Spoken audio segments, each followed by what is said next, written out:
Hello friends. स्वागत है आप सभी का हमारे मेरे न्यू यूट्यूब चैनल। इसमें हम क्या कर रहे हैं, विजन आईएएस की टेस्ट सीरीज कर रहे हैं और हम ट्राई टू सॉल्व करेंगे कि एक दिन में मैं यहाँ पे 2 पेपर अपलोड करने की कोशिश करूँगा। ठीक है कि केवल 12 से 15 दिन में टोटल हम क्या करें कि टोटल जो हमारा पेपर है वो सॉल्व कर लें पूरे। ठीक है, रिवाइज कर लें उसको, जो भी हमारे क्वेश्चन इंपॉर्टेंट है वो ही देख लें। ठीक है, जिससे एग्ज़ाम के चलते चलते लास्ट में बहुत ज़्यादा स्ट्रेस ना हो कि पेपर मैंने लगाया नहीं है। तो कोई अगर पेपर नहीं दे पा रहा है तो ये वीडियो देखो। ठीक है, एटलीस्ट आपको क्वेश्चन याद रहेंगे, जिससे क्या होगा कि आप जब एग्ज़ाम में बैठोगे तो ये थोड़ा सा कॉन्फिडेंस रहेगा कि नहीं, पेपर तो आपने किया ही है। क्योंकि बहुत से लोग होते हैं जो बिना पेपर किए चले जाते हैं, फिर वहाँ एग्ज़ाम में जाके थोड़ा सा कॉन्फिडेंस लो हो जाता है। और ये यूपीएससी जो गेम है ये कॉन्फिडेंस का ही गेम है। ठीक है, जिसने ज़्यादा पेपर लगाया है थोड़ा सा कॉन्फिडेंस होकर जाता है, वहाँ पे क्वेश्चन दिखता है। ठीक है, उस हिसाब से वो अटैम्प्ट करता है तो उसकी सिलेक्शन हो जाती है। तो हम क्या करेंगे, बिना देरी किए, जैसे मैंने बताया कि इस पेपर को हम with analysis try to solve करेंगे। 1 आवर एंड 30 मिनट में इसको ट्राई टू सॉल्व करने की कोशिश करेंगे। ठीक है, तो अब यहाँ पे सबसे पहली चीज़ क्या है, इस पेपर में सबसे पहली चीज़ ये है कि जो भी क्वेश्चन आ रहा है हम पूरा क्वेश्चन पढ़ेंगे। ठीक है, उसमें क्या हो रहा है कि अगर कोई भी सॉल्यूशन है, इम्पॉर्टेंट सॉल्यूशन है, उसको हम डिस्कस करेंगे, देखेंगे। ठीक है, तो शुरू करते हैं। Question number 1। क्वेश्चन नंबर 1 क्या बोल रहा है, with reference to the qualification for the election of vice president consider the following statement, he should be naturalize citizen of India. ठीक है, ये जरूरी नहीं है नेचुरलाइज्ड हो, बाई बर्थ भी हो सकता है। ठीक है, by birth and by naturalisation दोनों होते हैं। ठीक है, तो ये स्टेटमेंट हमारा गलत है। He should have completed the age of 35 year, yes ये क्वालिफिकेशन है। He should be qualified for the election as a member of Lok Sabha and Rajya Sabha. ठीक है, लोकसभा का जरूरी नहीं है, बट एज अ क्वालिफाइड होना चाहिए election as a member of the Rajya Sabha. ठीक है, तो ये भी ऑप्शन हमारा गलत है। और एक चौथा पॉइंट इसमें आता है कि उसके पास कोई भी ऑफिस ऑफ प्रॉफिट का वो ना हो। ठीक है, कोई भी ऐसी पोस्ट ना हो जिसपे कि office of profit under the union government या किसी भी स्टेट गवर्नमेंट के अंदर या फिर किसी लोकल अथॉरिटी या पब्लिक अथॉरिटी के अंदर उसको ऑफिस ऑफ प्रॉफिट ना हो। तो यहाँ पे कौन सा ऑप्शन सही है, मेरा केवल ऑप्शन नंबर 2 सही है। तो कौन सा ऑप्शन यहाँ पे सही होगा, ओनली 1। ठीक है, next question, consider the following statement with reference to the reservation of seat under the PESA act 1996। ठीक है, पेसा एक्ट 1996 के बारे में हम लोग बात कर रहे हैं। इसमें क्या है, the reservation of seat for the scheduled tribe in every panchayat in the schedule area can not be less than half of the total member of the seat. ठीक है, तो ये सही है एक तरीके से। क्या सही है कि reservation of scheduled tribe half of the member से, टोटल जो सीट है उससे हाफ ऑफ द मेंबर से कम नहीं हो सकती, ये स्टेटमेंट सही है। दूसरा स्टेटमेंट क्या है, all the seat chairperson panchayat at all the level are reserve to be reserve for the schedule tribe. ठीक है, तो ये भी स्टेटमेंट सही है, जो कि पेशा के बारे में बात कर रहे हैं। पेशा बेसिकली किससे रिलेट करता है, हमारा शेड्यूल एरिया से रिलेट कर रहा है, पंचायती राज। ठीक है, इससे रिलेट कर रहा है, तो इस वजह से हमारा है। ठीक है, पार्ट 9 ऑफ द कॉन्स्टिट्यूशन के अंदर हम क्या करते हैं, इसमें रिजर्वेशन लेते हैं। तो कौन सा ऑप्शन इसका सही होगा, question option number C. Consider the following statement regarding the Bharat Ratna. Question number 3 ये क्या है, the award can be conferred to Indian citizen only. जरूरी नहीं है कि इंडियन सिटीजन को ही मिलना चाहिए। ठीक है, ये किसी भी नॉन इंडियन को भी या किसी भी नेचुरलाइज्ड इंडियन को मिल सकता है। ठीक है, the award amount to the title under article 1A of the constitutional can be used as. ठीक है, कैन बी यूज्ड एज। ठीक है, कैन बी यूज्ड है, तो ये टाइटल जो है this can not be used है। ठीक है, इसको कैन नॉट यहाँ पे होना चाहिए, कैन नॉट बी यूज्ड है, तो ये भी स्टेटमेंट हमारा क्या हो जाएगा, गलत हो जाएगा। The recipient of the award receive a sanad certificate. ठीक है, सनद मतलब certificate sign by the president, a medallion and a monetary grant. ठीक है, कोई भी मॉनिटरी ग्रांट में नहीं मिलता है कि पैसा इसमें मिलता है, बस इसको एक सनद सर्टिफिकेट मिलता है। ठीक है, मॉनिटरी ग्रांट नहीं मिलता है। तो इसमें हमारा देखे तरीके से तीनों ऑप्शन हमारे गलत हैं, तो नन हो जाएगा। Consider the following statement, consider the following situation और सिनारियो। ठीक है, क्या क्या सिनारियो है, वेन नो पार्टी, इसमें मुझे क्या पता करना, in how many of the above situation या scenario the president may have to exercise his discretion in the appointment of the prime minister. ठीक है, प्राइम मिनिस्टर को अपॉइंट करने के लिए प्रेसिडेंट अपना डिस्क्रिशन कहाँ कहाँ किस किस सिचुएशन में अप्लाई करता है। तो पहला है when no party has a clear majority in the Lok Sabha. ठीक है, तो यहाँ पे प्रेसिडेंट कर सकता है, क्योंकि उसके पास क्या है, किसी लोकसभा में हमारी कोई भी क्लियर मेजॉरिटी नहीं है। तो प्रेसिडेंट क्या करेगा, किसी एक पर्सन को अपॉइंट करेगा और बोलेगा कि आप मेजॉरिटी जो है 1 महीने के अंदर प्रूव करके दिखाइए। ठीक है, ये चीज़ है। दूसरा स्टेटमेंट क्या है, when the prime minister in the office dies and there is no obvious successor. ठीक है, तो इस स्टेटमेंट में भी कर सकता है कि कोई भी ऑब्वियस सक्सेसर नहीं है और प्राइम मिनिस्टर ऑफिस में डाइज मर जाते हैं, तो इस वजह से कोई ऑब्वियस सक्सेसर नहीं है, तो यहाँ पे भी प्रेसिडेंट अपना डिस्क्रिशनरी पावर यूज़ कर सकता है। तीसरा स्टेटमेंट क्या है, तीसरा स्टेटमेंट ये है, when no pre poll alliance get clear majority in the Lok Sabha election. ठीक है, ऑब्वियस सी बात है, अगर किसी को क्लियर मेजॉरिटी नहीं मिल रही है तो प्रेसिडेंट क्या करेगा, किसी एक पर्सन को अपॉइंट करेगा। ठीक है, और उसको मेजॉरिटी प्रूव करने के लिए प्रेसिडेंट बोलेगा। ठीक है, कितना कितना टाइम चाहिए कॉन्फिडेंस, वोट ऑफ कॉन्फिडेंस लेने के लिए, तो विद इन अ मंथ के अंदर उसे वोट ऑफ द कॉन्फिडेंस देना होता है। तो इसका तीनों ऑप्शन हमारा सही है, तो ये हो जाएगा option number C. Who among the following may be provided representation in the municipality? Who among the following may be provided a representation in a municipality by the state legislature? ठीक है, तो इसमें किसको किसको म्यूनिसिपैलिटी हम लोग दे सकते हैं। ठीक है, a person having special knowledge और experience in municipal administration without the right to vote in the meeting of the municipality. ठीक है, तो एक पर्सन है जिसको स्पेशल नॉलेज और एक्सपीरियंस है म्यूनिसिपल एडमिनिस्ट्रेशन में, और जिसको कि म्यूनिसिपैलिटी की जो मीटिंग होती है उसमें राइट टू वोट नहीं है। ठीक है, तो इसको क्या हो सकता है, इसको हम लोग अपॉइंट कर सकते हैं, इसको जो स्टेट लेजिस्लेचर है वो अपॉइंट कर सकता है, रिप्रेजेंटेशन उसको दे सकते हैं उसको। क्यों, क्योंकि पर्सन के पास क्या है, स्पेशल नॉलेज है और एक्सपीरियंस भी है। ठीक है, the member of the Lok Sabha and the state legislative assembly representing constituency comprising wholly और partly in the municipal area. ठीक है, ये भी हो सकता है कि कोई भी member of Lok Sabha state assembly है जो अपने क्या कर रहा है, कॉन्स्टिट्यूएंसी को रिप्रेजेंट कर रहा है, होली या पार्टली, इसको भी दे सकते हैं। The member of the Rajya Sabha and state legislative council register as a elector with in the municipal area. ठीक है, तो ये भी ऑप्शन सही है, इन तीनों को भी हम दे सकते हैं, तो इसका ऑप्शन क्या हो जाएगा, ऑप्शन हो जाएगा इसका डी। ठीक है, all the option are correct.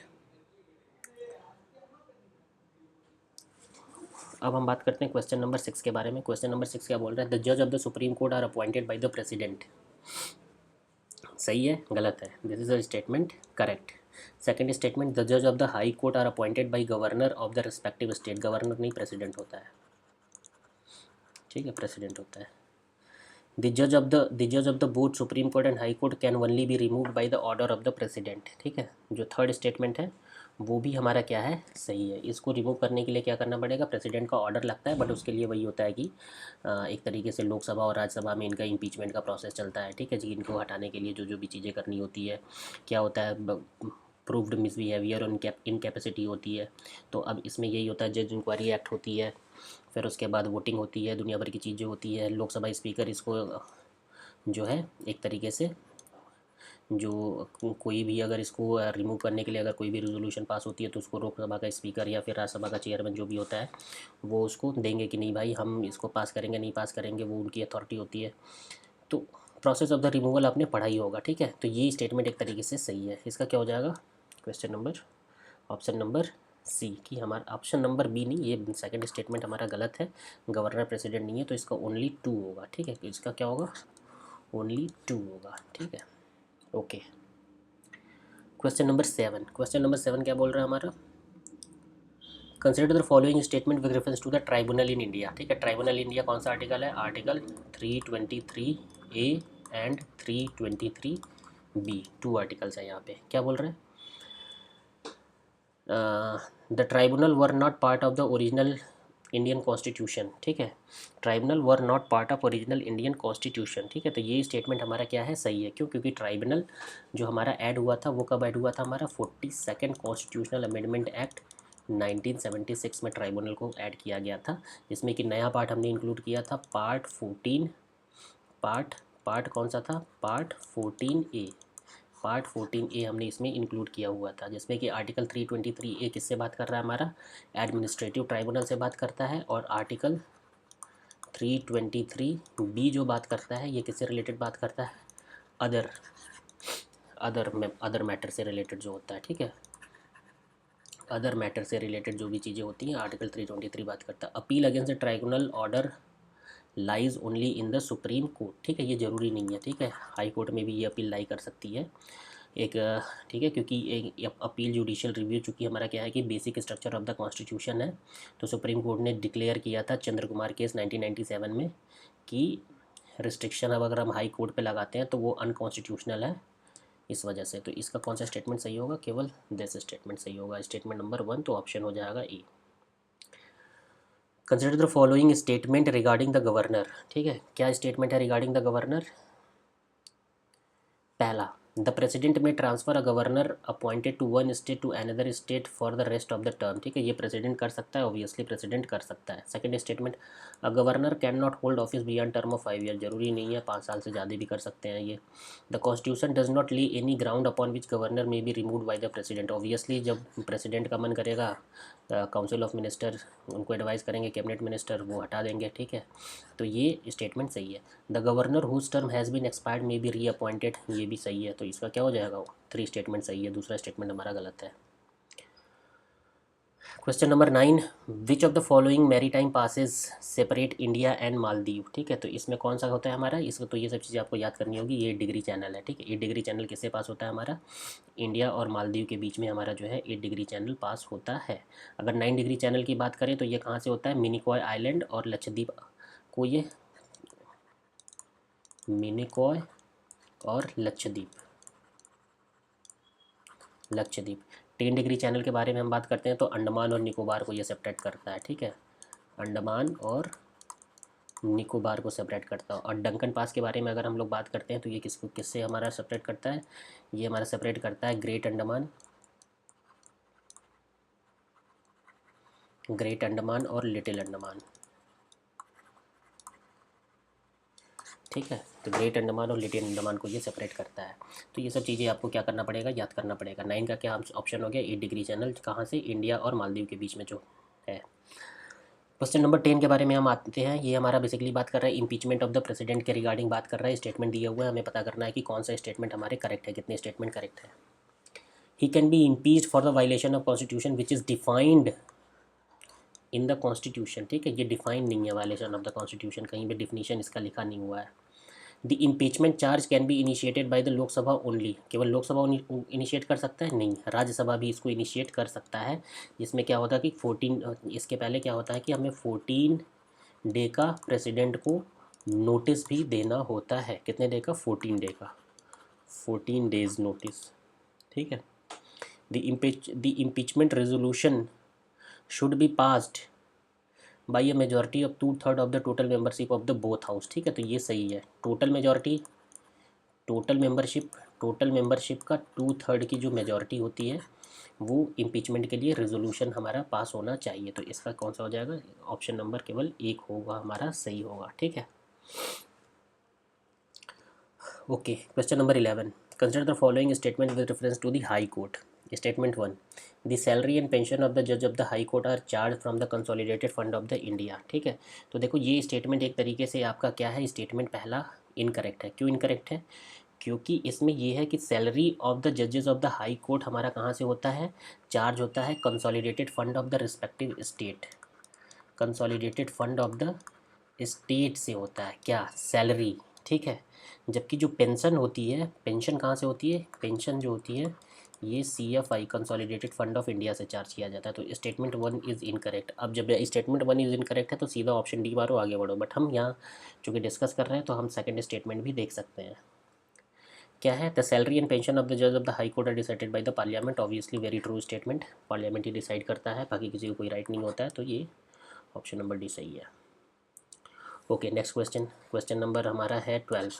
Question number 12 क्या बोल रहा है? क्वेश्चन नंबर 12 ये बोल रहा है consider the following statement regarding the deputy speaker of the Lok Sabha.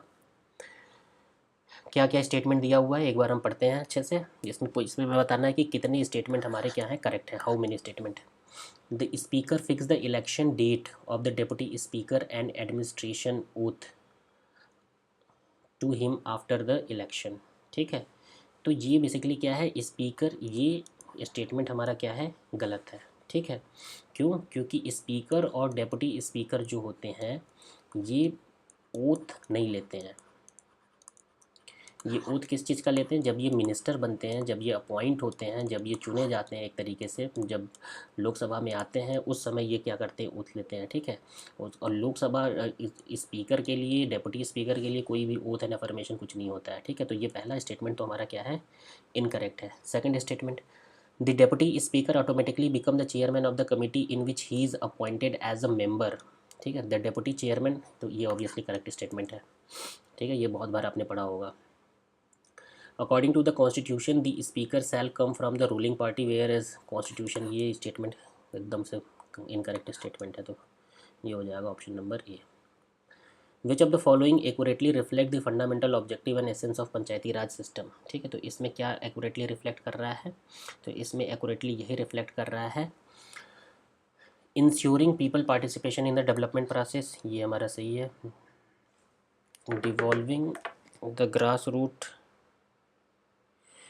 डिवॉल्विंग power to grass root level and enhancing community involvement in decision making, ये भी सही स्टेटमेंट है। फोकसिंग ऑन एडमिनिस्ट्रेटिव डेलीगेशन, ठीक है, एडमिनिस्ट्रेटिव डेलीगेशन पे ये फोकस नहीं करते हैं। एडमिनिस्ट्रेटिव डेलीगेशन पे कौन फोकस करता है? एडमिनिस्ट्रेटिव डेलीगेशन जो होता है वो पीआरआई का एक तरीके से एसेंस नहीं है। एडमिनिस्ट्रेटिव डेलीगेशन का बेसिकली मतलब होता है डेमोक्रेटिक डिसेंट्रलाइजेशन के लिए, ठीक है, लेकिन ये फंडामेंटल ऑब्जेक्टिव नहीं है, तो इसका क्या हो जाएगा? दिस। अब हम लोग बात करते हैं क्वेश्चन नंबर 14 की। ठीक है,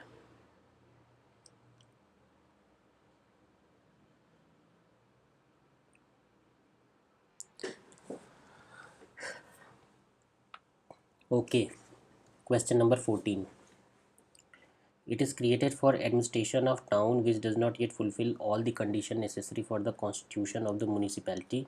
It is neither elected nor a statutory body, but unlike the municipality it is an entirely nominated body। ठीक है, entirely nominated का मतलब आ गया एक तरीके से हमारा कौन सा? Notified area committee, and all its member including chairman nominated by the state government. ठीक है, नोटिफाइड एरिया कमेटी ये है, ये लक्ष्मीकांत में चैप्टर दिया हुआ है, जैसे जैसे आप लोग पढ़ेंगे उसमें ये दिया हुआ है। ठीक है, ये इंटायरली नॉमिनेटेड बॉडी होती है, बस पढ़ो, मिल रहा है उसमें मारो निकलो।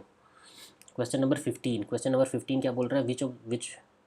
विच of the following individual privilege is provided to the member of state legislature. ठीक है, right to receive immediate information on the detention arrest of the member. जब अरेस्ट ऑफ द मेंबर है, अगर किसी मेंबर का अरेस्ट हो रहा है तो ये किसका कौन सा होगा? कलेक्टिव प्रिविलेज होगा। ठीक है, collective privilege.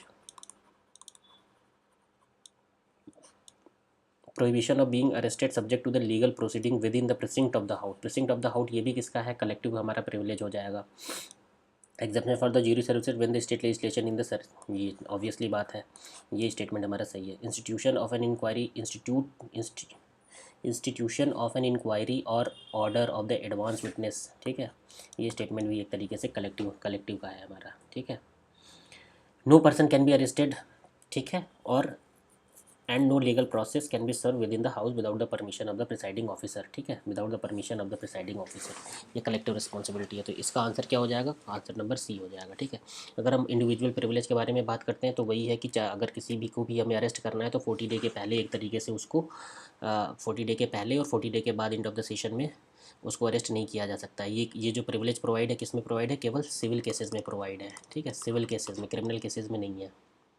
Freedom of speech of the legislature को है। ठीक है, वो ज्यूरी सर्विसेज से क्या होते हैं? एग्जेम्प्ट होते हैं। ठीक है, वो रिफ्यूज़ कर सकते हैं कि एविडेंस या फिर appear as a witness in the case pending before the court. तो ये जब हमारा क्या है? State legislature in the session में है तब। In the context of Indian polity consider the following statement regarding the legislative assembly. कौन सा स्टेटमेंट है? The election of members are now done through direct election only. ठीक है, तो ये बेसिकली क्या है? इंडियन पॉलिसी के लेजिस्लेटिव असेंबली के लिए अगर हम लोग बात करते हैं तो ये स्टेटमेंट हमारा बेसिकली क्या है? इनकरेक्ट है। क्यों इनकरेक्ट है? क्योंकि एक तरीके से स्टेट लेजिस्लेटिव असेंबली के बारे में बात करते हैं तो कुछ ऐसे स्टेट हैं जैसे सिक्किम या नागालैंड हो गया जहाँ पे इलेक्शन हमारे क्या होते हैं?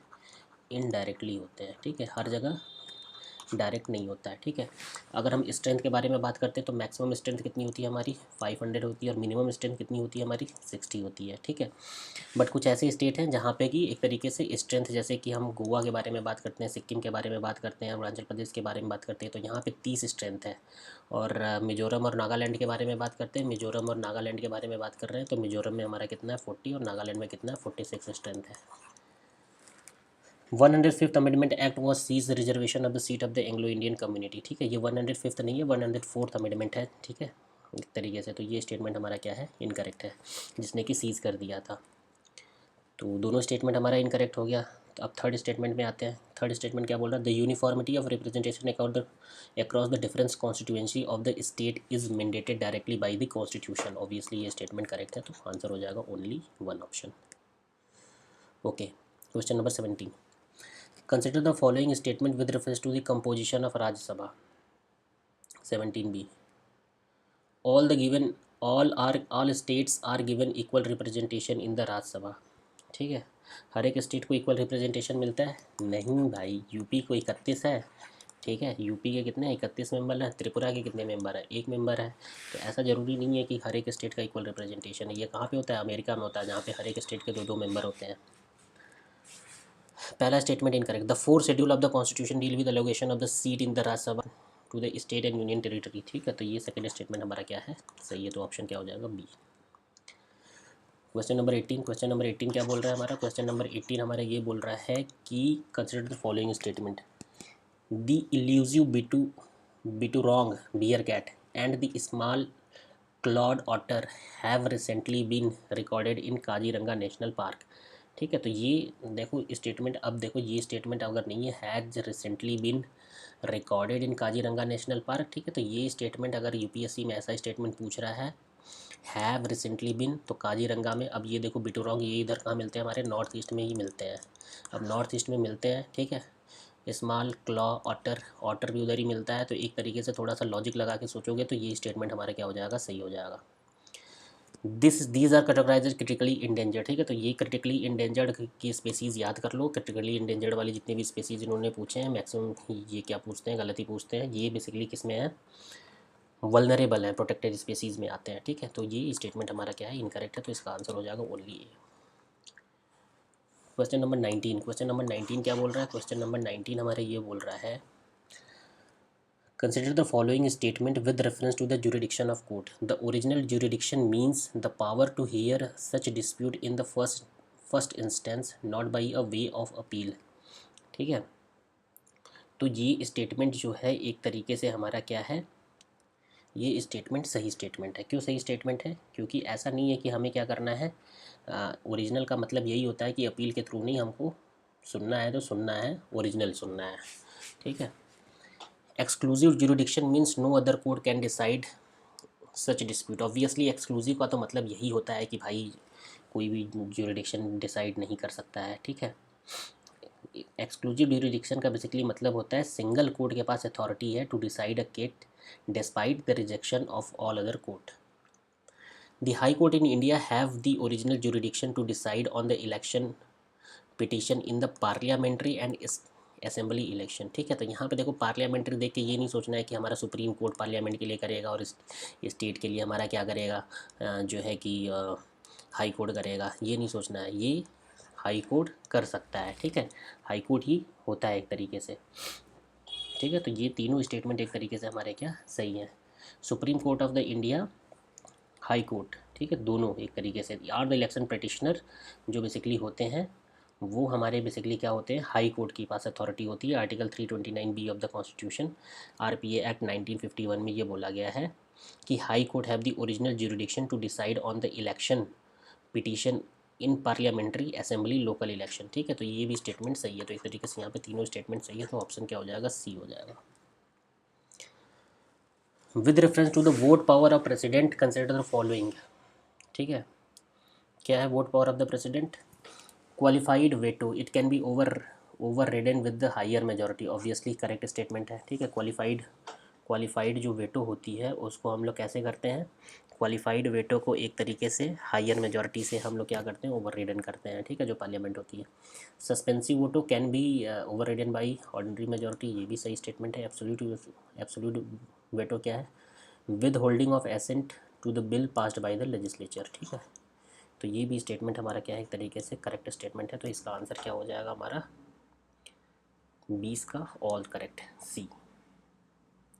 ओके, क्वेश्चन नंबर 21 के बारे में आते हैं। Which of the following statement regarding the adjournment sine die. ठीक है, तो इसमें कौन सा स्टेटमेंट हमारा सही है? It is issued by the presiding officer when the governor prorogued the house of the parliament. ठीक है, तो ये क्या है कि एडजर्नमेंट बेसिकली क्या होता है, गवर्नर जो है प्रोरोगेशन का नोटिफिकेशन इशू करता है, लेकिन उसके पहले प्रिसाइडिंग ऑफिसर क्या करता है, एडजर्न साइन नहीं करता है। तो यहाँ पे उल्टा दे दिया हुआ है इन्होंने, तो एक तरीके से ये स्टेटमेंट क्या हो जाएगा हमारा incorrect. It in the session of the assembly, ठीक है। तो ये स्टेटमेंट एक तरीके से हमारा इनकरेक्ट है। क्यों इनकरेक्ट है? क्योंकि जो पावर ऑफ एडजर्नमेंट और एडजर्नमेंट साइज हमारा प्रिसाइडिंग ऑफिसर के पास होता है, लेकिन ये है कि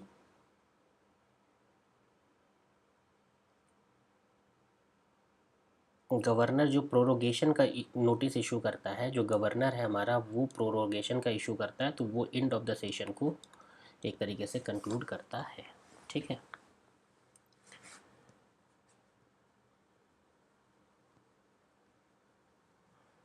तो सेशन क्या होता है, टर्मिनेट होता है।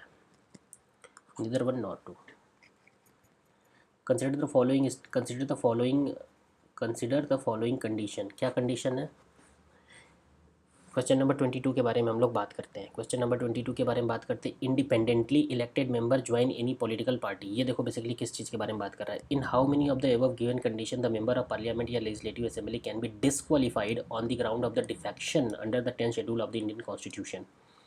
Independent member join a political party, obviously ये स्टेटमेंट हमारा क्या है, करेक्ट स्टेटमेंट है। पहला स्टेटमेंट, अगर कोई भी इंडिपेंडेंट मेंबर है किसी भी पॉलिटिकल पार्टी को ज्वाइन करता है तो वो क्या हो जाएगा, डिस्क्वालीफाई हो जाएगा। Member voluntary give up the membership of the political party. अगर वॉलेंट्री गिव अप करोगे तो फिर आपको क्या हो जाएगा, आपकी चली जाएगी membership. Nominated member join any political party after 6 month from the date of the taking seat, ठीक है। तो थर्ड स्टेटमेंट भी एक तरीके से क्या है, ये करेक्ट स्टेटमेंट है। क्यों स्टेटमेंट है? क्योंकि अगर 6 महीने के पहले किसी भी पॉलिटिकल पार्टी को कोई नॉमिनेटेड मेंबर ज्वाइन करता है तो उसको डिस्क्वालीफाई कर दिया जाता है, बट 6 महीने के बाद अगर नॉमिनेटेड मेंबर ज्वाइन कर रहा है तो ये स्टेटमेंट करेक्ट है। तो all the 3 statement are correct. 23 current affair का क्वेश्चन है, ठीक है। ये क्या है, K Vijay Raghavan committee has been set up to review the functioning of which of the following organization. तो डीआरडीओ का एक तरीके से फंक्शनिंग देखने के लिए इनको अपॉइंट किया गया। 24 का है, ठीक है। 24 क्या है, regarding the parliamentary system in India consider the following statement, ठीक है। अगर पार्लियामेंट्री सिस्टम के बारे में हम लोग बात करते हैं, पार्लियामेंट्री सिस्टम के बारे में अगर हम लोग बात करते हैं तो कौन कौन से स्टेटमेंट इसमें हमारे सही हैं। All the minister are collective responsible to the parliament in general and Lok Sabha in the particular, ठीक है। तो पहला स्टेटमेंट हमारा क्या है, करेक्ट है। Prime minister is the leader of the council of minister, why speaker is the leader of the parliament. ये statement गलत है। Prime minister council of minister का लीडर होता है और लीडर ऑफ द पार्लियामेंट होता है, लीडर ऑफ द हाउस होता है, सब प्राइम मिनिस्टर ही होता है। तो ये स्टेटमेंट गलत है हमारा, केवल स्टेटमेंट 1 सही है।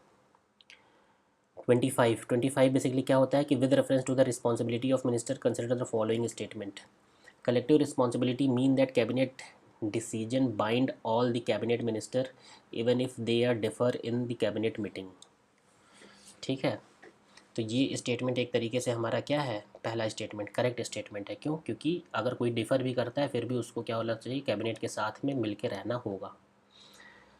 सेकंड स्टेटमेंट के बारे में अगर हम लोग बात करते हैं तो क्या होता है, president can not remove a minister when the council of minister enjoy confidence in the Lok Sabha, ठीक है। ऐसा नहीं है, प्रेसिडेंट क्या कर सकता है, प्रेसिडेंट रिमूव कर सकता है जब भी कॉन्फिडेंस लोकसभा, लेकिन वही है कि उसको क्या करेगा, प्राइम मिनिस्टर जब बोलेगा तब आपको रिमूव करना है, ठीक है।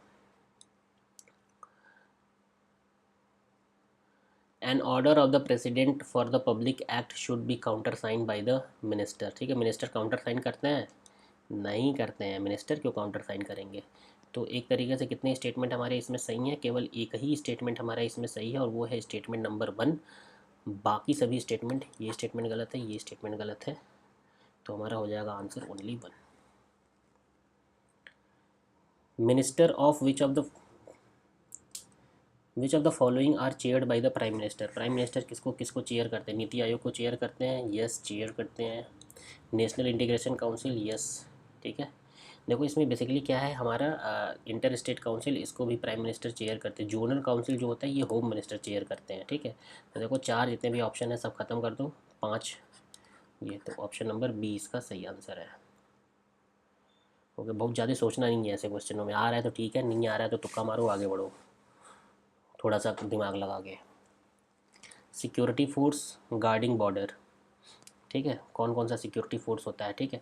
तो border security force Pakistan and Bangladesh border, पहला स्टेटमेंट हमारा क्या है, ये करेक्ट स्टेटमेंट है। Indo Tibetan plot, Indo Tibetan जो है ये हमारा चाइना का बॉर्डर है, चाइना का बॉर्डर है। सहस्त्र सीमा बल, ये हमारा नेपाल और भूटान का है। तो इन दोनों को यहाँ पे एक्सचेंज कर दिया गया। Assam rifle Indo Myanmar border, ठीक है। तो ये 1 और 4 स्टेटमेंट हमारा सही स्टेटमेंट है। क्वेश्चन नंबर 28 क्या बोल रहा है, क्वेश्चन नंबर 28 बोल रहा है कि how many of the powers और the jurisdiction mention above are common to both supreme court of the USA and supreme court of the India. कौन कौन सा हमारा इसमें कॉमन है, कौन कौन सा हमारा इसमें नहीं कॉमन है, ठीक है। तो इसमें क्या हो जाएगा, एडवाइजरी जुरिडिक्शन, ठीक है। Extraordinary power of the special leave, judicial review. तो देखो हम इसमें हमको ये पता है कि हमारा भाई जुडिशियल रिव्यू तो कॉमन है, ठीक है। जुडिशियल रिव्यू हमारा कहाँ से लिया गया, अमेरिका से लिया गया। Extraordinary power of the special leave ये कॉमन नहीं है, ये इंडिया का ही है, ठीक है। ये आर्टिकल हमारा किस में आता है, स्पेशल लीव वाला आर्टिकल 136 में आ रहा है, ठीक है। एडवाइजरी जुरिडिक्शन, ठीक है, एडवाइजरी जुरिडिक्शन भी हमारा कॉमन नहीं है, क्योंकि एडवाइजरी जुरिडिक्शन जो है वो किसी दूसरी कंट्री से लिया गया है, ठीक है, यहाँ से नहीं लिया गया है। ओनली वन, कौन सा, judicial review. With reference to the vice president consider the following statement, his ground of removal is mentioned in the constitution.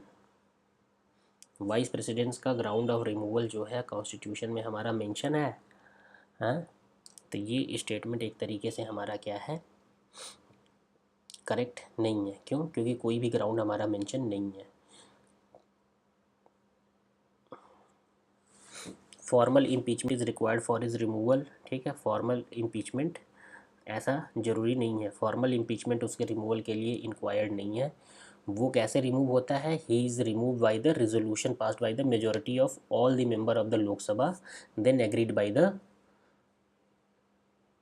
All the member of the Rajya Sabha then agreed by the Lok Sabha, ठीक है। मतलब एक तरीके से effective, एक तरीके से क्या चाहिए हमें, लोकसभा में हमें टोटल मेजोरिटी चाहिए, एक तरीके से इफेक्टिव मेजोरिटी चाहिए, और राज्यसभा में सिंपल मेजोरिटी चाहिए। The resolution for his removal is passed by the Rajya Sabha by special majority, ठीक है। तो एक तरीके से ये स्टेटमेंट हमारा क्या है, करेक्ट स्टेटमेंट है। स्पेशल मेजोरिटी, स्पेशल मेजोरिटी चाहिए, ठीक है। कौन सा मेजोरिटी चाहिए, special, not effective, special majority, special majority, ठीक है। तो इसका कौन सा आंसर सही है, केवल 6 सही है, ये दोनों स्टेटमेंट हमारे गलत हैं। With reference to the reservation of constitution, consider the following statement. The constitution currently mandate the reservation of the seat in the Lok Sabha and state legislative assembly only for SC, ST and Anglo-Indian community, ठीक है। तो देखो Anglo Indian community को अभी हमने ऊपर पढ़ा था कि 4th कॉन्स्टिट्यूशनल अमेंडमेंट एक्ट में इनको भगा दिया गया था, हटा दिया गया था, तो ये नहीं है। The provision for the reservation of constituency was initially made for a period of 10 year and the president can decide further to extend it। देखो यही गलत है, 10 ईयर के लिए तो बनाया गया था, तो प्रेसिडेंट नहीं, पार्लियामेंट, पार्लियामेंट डिसाइड करता है, ठीक है। पार्लियामेंट हमारा डिसाइड करता है। तो इसका आंसर क्या हो जाएगा, इसका आंसर हो जाएगा डी। क्वेश्चन नंबर 31 के बारे में हम लोग आते हैं। क्वेश्चन नंबर 31 क्या है, consider the following statement regarding the government body. Chief minister is the chairman of state planning board, ठीक है। तो पहला स्टेटमेंट एक तरीके से हमारा क्या है, करेक्ट स्टेटमेंट है। स्टेट प्लानिंग बोर्ड का जो चेयरमैन होता है वो चीफ मिनिस्टर ही होता है। Chief minister is the member of inter state council and national development council, ये भी सही है। Chief minister act as a vice chairman of the concern zonal council for the 5 year. 5 year नहीं होता है, 1 ईयर एट अ टाइम होता है, 1 year at a time होता है, ठीक है। 5 ईयर के लिए नहीं होते हैं, ये कब होते हैं, 1 ईयर एट अ टाइम के लिए होते हैं, और ये रोटेशन के थ्रू आता है। The chairman of joint public service commission appointed by governor, ठीक है। तो ये इसको कौन अपॉइंट करता है, गवर्नर नहीं अपॉइंट करते हैं, प्रेसिडेंट अपॉइंट करते हैं। प्रेसिडेंट हमारे इनको अपॉइंट कर रहे हैं। तो इसमें किसने 1 और 2 सही है, तो 1 और 2। Question number 32, consider the following statement with reference to the interpretation of Indian constitution by court. ठीक है, तो क्या इंटरप्रिटेशन दिया, both supreme court and high court are competent authority to interpret the constitution. ये स्टेटमेंट सही है, obviously कर सकते हैं, सही है। Interpretation of supreme court is final while interpretation of high court is not final, ये भी सही है, बोथ स्टेटमेंट सही है। ठीक है,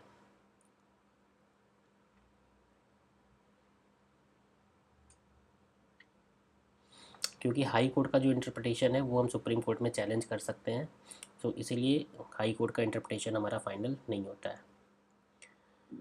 क्वेश्चन नंबर 33 के बारे में हम लोग बात करते हैं। 33 में क्या बोला गया, the procedure of the election of the member of the Rajya Sabha in the Indian constitution is borrowed by the south African constitution. तो ये सही है, election of the member of the Rajya Sabha हमारे ने कहाँ से लिया गया है, साउथ अफ्रीका से लिया गया है। ठीक है, the provision of nomination of the member of the US constitution से नहीं है, ये आयरिश कॉन्स्टिट्यूशन से लिया गया है, आयरलैंड से, आयरिश कॉन्स्टिट्यूशन।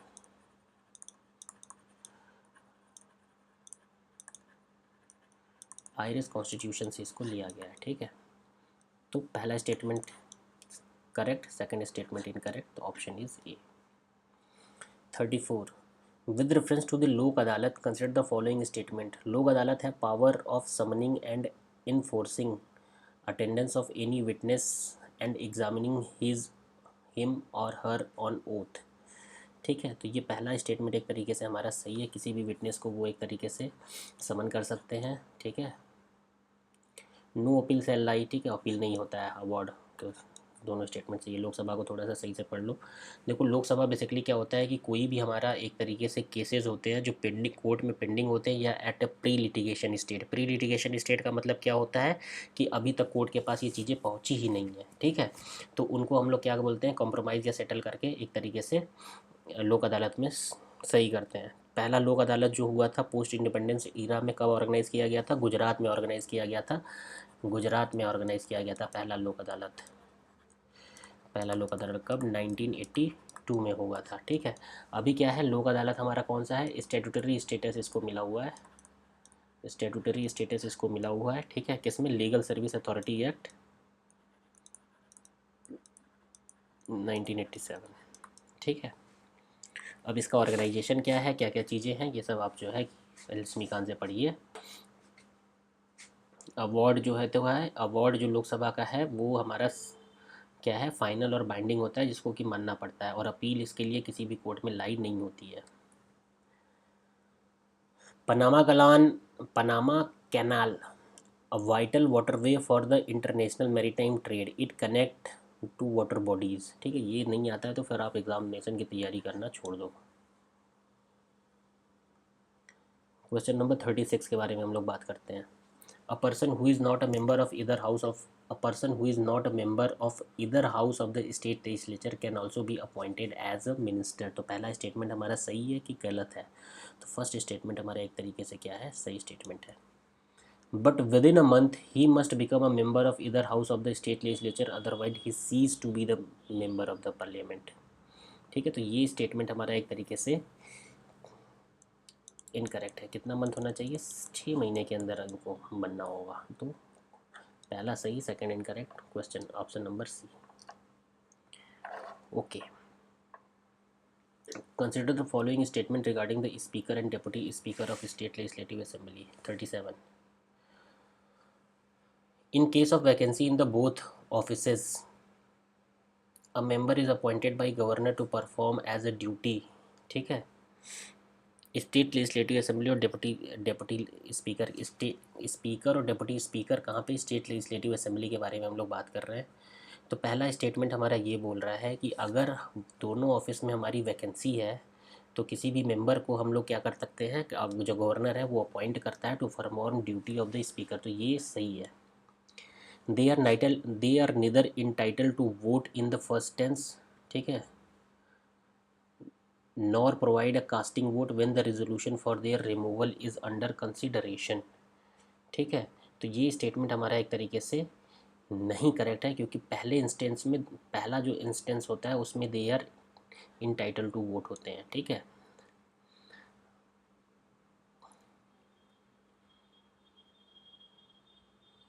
अगर इक्वलिटी ऑफ वोट वहाँ पे हो जाती है तो वहाँ पे वो इंटाइटल नहीं होते हैं। When the deputy speaker submit his resignation to speaker the letter gave it to the governor of the state. ठीक है, तो ये हमारा क्या है, थर्ड स्टेटमेंट है। तो थर्ड स्टेटमेंट एक तरीके से हमारा इनकरेक्ट नहीं है। ठीक है, वो क्या करेगा बेसिकली, बस बट स्पीकर को अपना रेजिग्नेशन दे देगा। ठीक है, तो कितने स्टेटमेंट एक तरीके से इसमें हमारे सही नहीं है। जो तीसरा स्टेटमेंट है ये नहीं सही है, पहला स्टेटमेंट सही है, सेकंड स्टेटमेंट भी हमारा क्या है, सही नहीं है। तो इसका आंसर हो जाएगा only two, two and three. Question number 38 के बारे में हम लोग बात करते हैं। Consider the following statement regarding the construction of Ayodhya Ram temple. Ayodhya Ram temple के कंस्ट्रक्शन के बारे में कौन कौन सा स्टेटमेंट हमारे यहाँ पे, दो स्टेटमेंट है, तो सही है कौन सा गलत है ये हमें बताना है। The temple is been constructed fusing Nagara and Dravida. ठीक है, द्रविड़ा नहीं है, केवल नगरा, हमारा नगरा स्टाइल को फ्यूज करके बनाया गया है। Representing the respecting the journey of lord Ram from north to south, ये गलत है। The temple is being constructed completely using traditional indigenous technology avoiding the use of iron and steel. तो ये स्टेटमेंट एक तरीके से हमारा क्या है, सही है। आयरन और स्टील का वहाँ पे हमारा कोई भी यूज़ नहीं हुआ है। ठीक है, ट्रेडिशनल मटेरियल का यूज़ हुआ है। और 70% ऑफ द एरिया एक तरीके से हमारा क्या है, ग्रीन एरिया में कन्वर्ट किया गया है।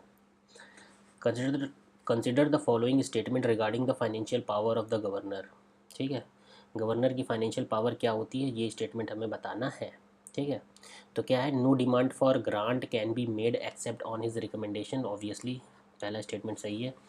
He can reserve the money, he can reserve the money bill for the consideration of president, ये भी सही है। He constitute finance commission after every 6 year.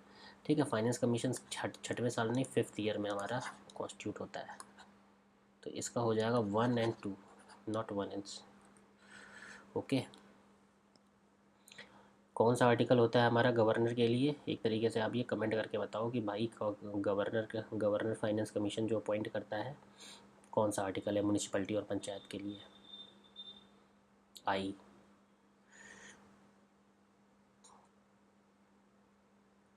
Question number 40। अगर हम 40 के बारे में बात करते हैं तो पावर ऑफ द प्रेसिडेंट के रिगार्डिंग हमें एक स्टेटमेंट दिए हुए हैं। He appoint the prime minister and other minister. ठीक है, तो पहला स्टेटमेंट तो हमारा क्या है, करेक्ट है। ठीक है, कौन सा, क्योंकि एक तरीके से प्राइम मिनिस्टर और अदर मिनिस्टर को हम लोग प्रेसिडेंट जो है अपॉइंट करता है। He can seek any information relating to the proposal for legislation from the prime minister. ठीक है, तो ये स्टेटमेंट भी ये सही है, क्योंकि कोई भी इंफॉर्मेशन प्राइम मिनिस्टर से वो मांग सकता है। अगर थर्ड स्टेटमेंट के बारे में हम लोग बात करें तो थर्ड स्टेटमेंट हमारा क्या बोल रहा है कि he decide on the question relating to the disqualification of the member of the parliament in consultation with the election commission. तो ये भी स्टेटमेंट हमारा क्या है, disqualification of the member of parliament in the consultation with election commission, ये question पे वो decide करता है। ठीक है, तो ये भी स्टेटमेंट हमारा क्या है, करेक्ट स्टेटमेंट है। तो इसमें एक तरीके से क्या हो जाएगा, how many are the executive power के बारे में पूछ रहा है। एग्जीक्यूटिव पावर, ये कौन सा पावर है हमारा, लेजिस्लेटिव पावर है। लेजिस्लेटिव पावर के बारे में ये बोल रहा है, क्यों, क्योंकि disqualification qualification of the member of the parliament है, एग्जीक्यूटिव पावर ये है। तो 1 and 2 स्टेटमेंट हमारा क्या है, इसमें सही है। ठीक है, ये भी स्टेटमेंट सही है, ये वाला स्टेटमेंट, लेकिन ये कौन सा पावर है, लेजिस्लेटिव पावर है। और ये दोनों कौन सा पावर है हमारा, एग्जीक्यूटिव पावर है। ओके, क्वेश्चन नंबर 41 के बारे में हम लोग बात करते हैं। स्टेटमेंट वाले क्वेश्चन है। Consider the following statement regarding the bill passed by state legislature. The President has the power to exercise pocket veto over those bills that have been reconsidered by state legislature। ठीक है, तो ये statement एक तरीके से हमारा क्या है, सही है। क्वेश्चन नंबर 2 के statement number 2, the constitution does not make it obligatory for president to give assent to reconsider bill of the state legislature. तो ये दोनों स्टेटमेंट सही है और इसका एक तरीके से क्या है, करेक्ट एक्सप्लेनेशन है, क्योंकि पॉकेट वेटो यही होता ही है। बिकॉज लगा दो तो आपको पता चल जाएगा। इन the context of Indian politic consider the following statement regarding the term of the cabinet. ठीक है, 42nd क्वेश्चन के बारे में हम लोग बात कर रहे हैं। पहला, it was not mention original in the constitution. ठीक, कॉन्स्टिट्यूशन में ओरिजिनली मेंशन नहीं था। ये कब आया था हमारा, एक तरीके से 44th कॉन्स्टिट्यूशनल अमेंडमेंट में आया था। ये कैबिनेट का जो टर्म था ये कब आया था, 44th कॉन्स्टिट्यूशनल अमेंडमेंट एक्ट में ये आया हुआ था। ठीक है, आर्टिकल किस आर्टिकल में इंसर्ट किया गया, हमने आर्टिकल 352 में इसको हमने इंसर्ट किया। ठीक है, ओरिजिनल कंटेक्स्ट में ये नहीं है। The power and function are not defined in the constitution. ठीक है, तो ये भी स्टेटमेंट एक तरीके से हमारा क्या है, करेक्ट स्टेटमेंट है। बेसिकली कैबिनेट को ये बेसिकली डिफाइन किया गया है कि जो कैबिनेट है वो है the council consist of prime minister and other minister of cabinet rank appointed under article 75। ठीक है, पावर एंड फंक्शन को नहीं डिस्क्राइब कर रहा है, ये कैबिनेट को बस डिफाइन करता है। तो ये दोनों स्टेटमेंट एक तरीके से क्या है, हमारे करेक्ट स्टेटमेंट है। तो ऑप्शन क्या हो जाएगा, सी। क्वेश्चन नंबर 43 के बारे में बात करते हैं। क्वेश्चन नंबर 43 क्या बोलता है हमारा, with reference to the high court के बारे में हमको स्टेटमेंट कंसिडर करने हैं। The jurisdiction and power of high court can be enhance both by parliament and state legislature. ठीक है, jurisdiction and power of high court can be enhance both by parliament and state legislature.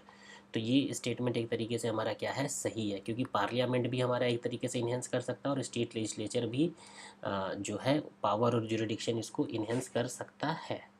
ठीक है, किसका, high court का। क्योंकि अब basically ये है कि पावर को जो है कि वो कर्टेल नहीं कर सकते हैं, मतलब कि एक तरीके से कम नहीं कर सकते हैं, बट वो इन्हेंस कर सकते हैं।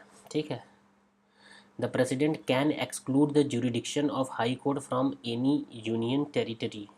ठीक है, तो स्टेटमेंट 2 भी हमारा एक तरीके से इनकरेक्ट है, क्योंकि प्रेसिडेंट नहीं, पार्लियामेंट, पार्लियामेंट एक्सक्लूड कर सकता है। ठीक है, तो ये दोनों स्टेटमेंट हमारे सही है, तो आंसर हो जाएगा हमारा सी। क्योंकि पार्लियामेंट बेसिकली क्या है, एक्सक्लूसिव अथॉरिटी है, जो ये क्या करते हैं, एक्सटेंड करते हैं, एक्सक्लूड करते हैं jurisdiction of the high court और फ्रॉम द यूनियन टेरिटरी। ठीक है, तो ये सब चीज़ें पार्लियामेंट ही करता है। क्वेश्चन नंबर 44 के बारे में हम लोग बात करते हैं। With reference to the council of minister consider the following statement. ठीक है, कौन सा स्टेटमेंट है, the total number of minister including the chief minister of the council shall not be exceed 20%। 20% नहीं, 15%।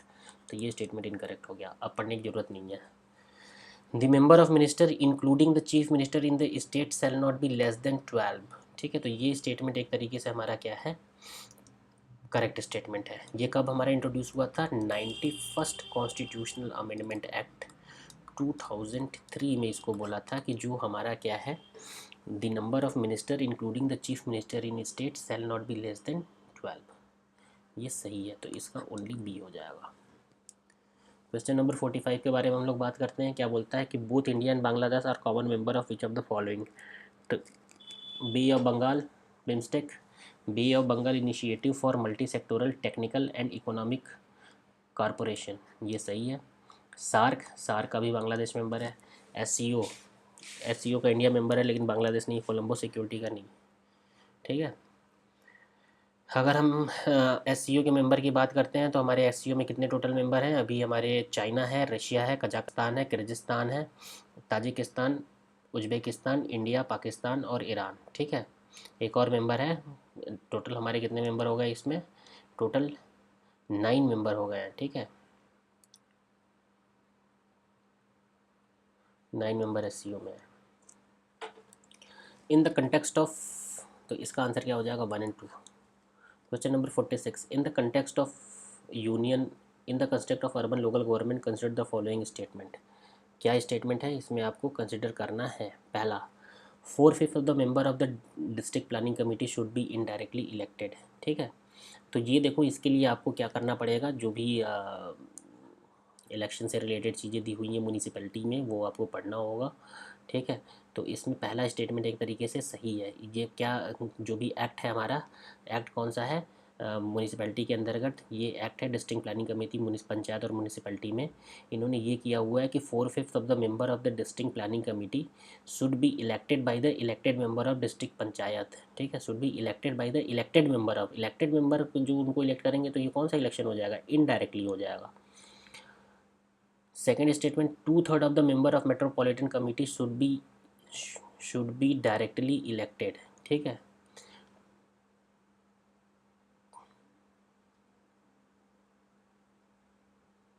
तो ये डायरेक्टली नहीं है, ये इनडायरेक्टली है। ठीक है, वही है ऊपर वाला जो मैंने बताया था। तो ये स्टेटमेंट इनकरेक्ट है। चेयरपर्सन के बारे में हम लोग बात कर रहे हैं। ठीक है,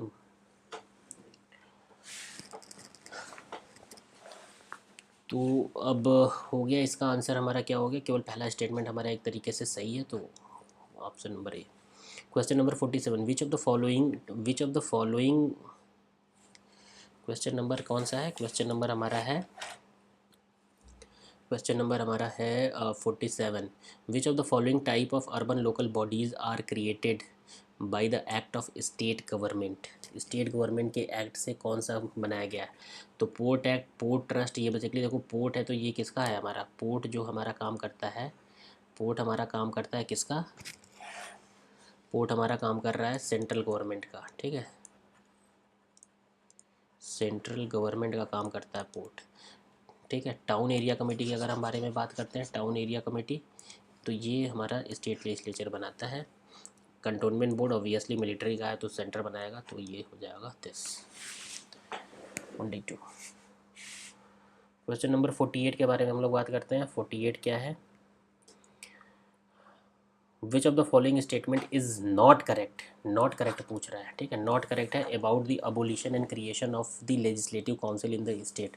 द पार्लियामेंट कैन एबॉलिश और create a legislative council after a resolution is passed by the concern legislative assembly. ये स्टेटमेंट सही है। The resolution must be passed by the state legislative assembly by special majority.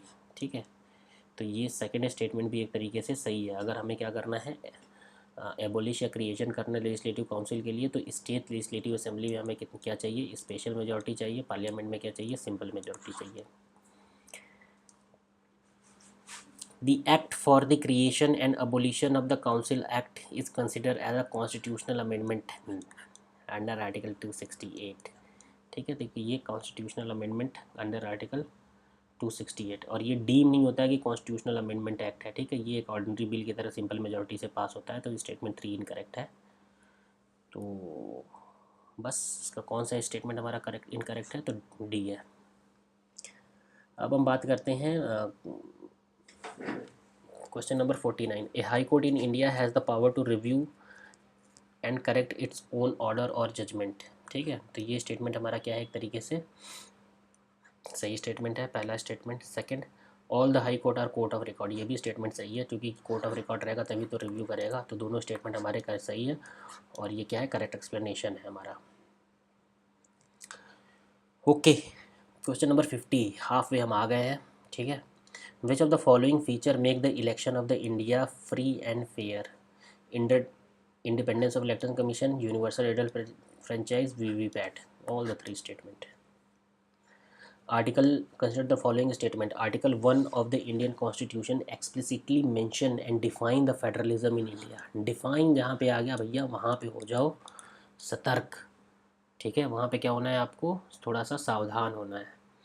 ठीक है, तो पहला statement एक तरीके से हमारा क्या है, कहीं भी डिफाइन नहीं है, तो ये इनकरेक्ट है। The supreme court in Mumbai case 1994 characterize federalism as a basic feature of the constitution.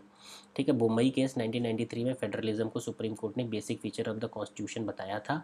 तो ये स्टेटमेंट हमारा क्या है, करेक्ट स्टेटमेंट है। कमिटेड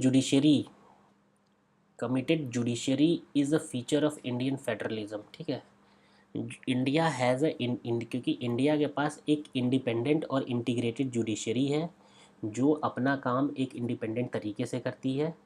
ठीक है, कमिटेड जुडिशरी का बेसिकली मतलब ये होता है कि जुडिशरी जो क्या करती है, अपहोल्ड करती है और फेवर करती है रूलिंग गवर्नमेंट को। कमिटेड जुडिशरी का मतलब क्या होता है, कमिटेड जुडिशरी वो जुडिशरी होती है जो हमारा गवर्नमेंट होती है, जो प्रो गवर्नमेंट होती है।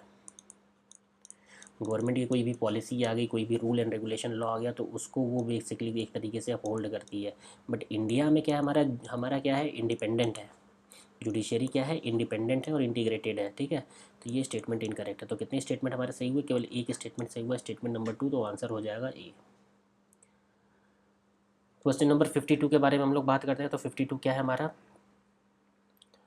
Providing reservation for the seat of backward, देखो, how many of the above are compulsory provision for the state to implement the part 9 of the constitution, ठीक है। तो कितने इसमें प्रोविज़न जो हैं ये सही हैं, ठीक है। Providing reservation for the seat of backward classes in the panchayat, जरूरी नहीं है। Direct election to the all seat in the panchayat at village intermediate and district level, ठीक है। तो जो हमारा स्टेटमेंट नंबर 2 है वही करेक्ट स्टेटमेंट है, क्योंकि डायरेक्ट इलेक्शन होता है सभी सीट पे, जो हमारा कहाँ पे है, विलेज पे है, इंटरमीडिएट डिस्ट्रिक्ट लेवल पे है, और ये कॉन्स्टिट्यूशन में भी मैंडेटरी है, ठीक है। Granting financial power to the panchayat, ये ज़रूरी नहीं है कि granting financial power to the panchayat tax collect, ये स्टेटमेंट जो है इनकरेक्ट स्टेटमेंट है, ठीक है। तो ये हमारा कंपलसरी प्रोविज़न नहीं है, तो ओनली 1 हो जाएगा। क्वेश्चन नंबर 53 के बारे में हम लोग बात करते हैं। Consider the following statement about the legislative council.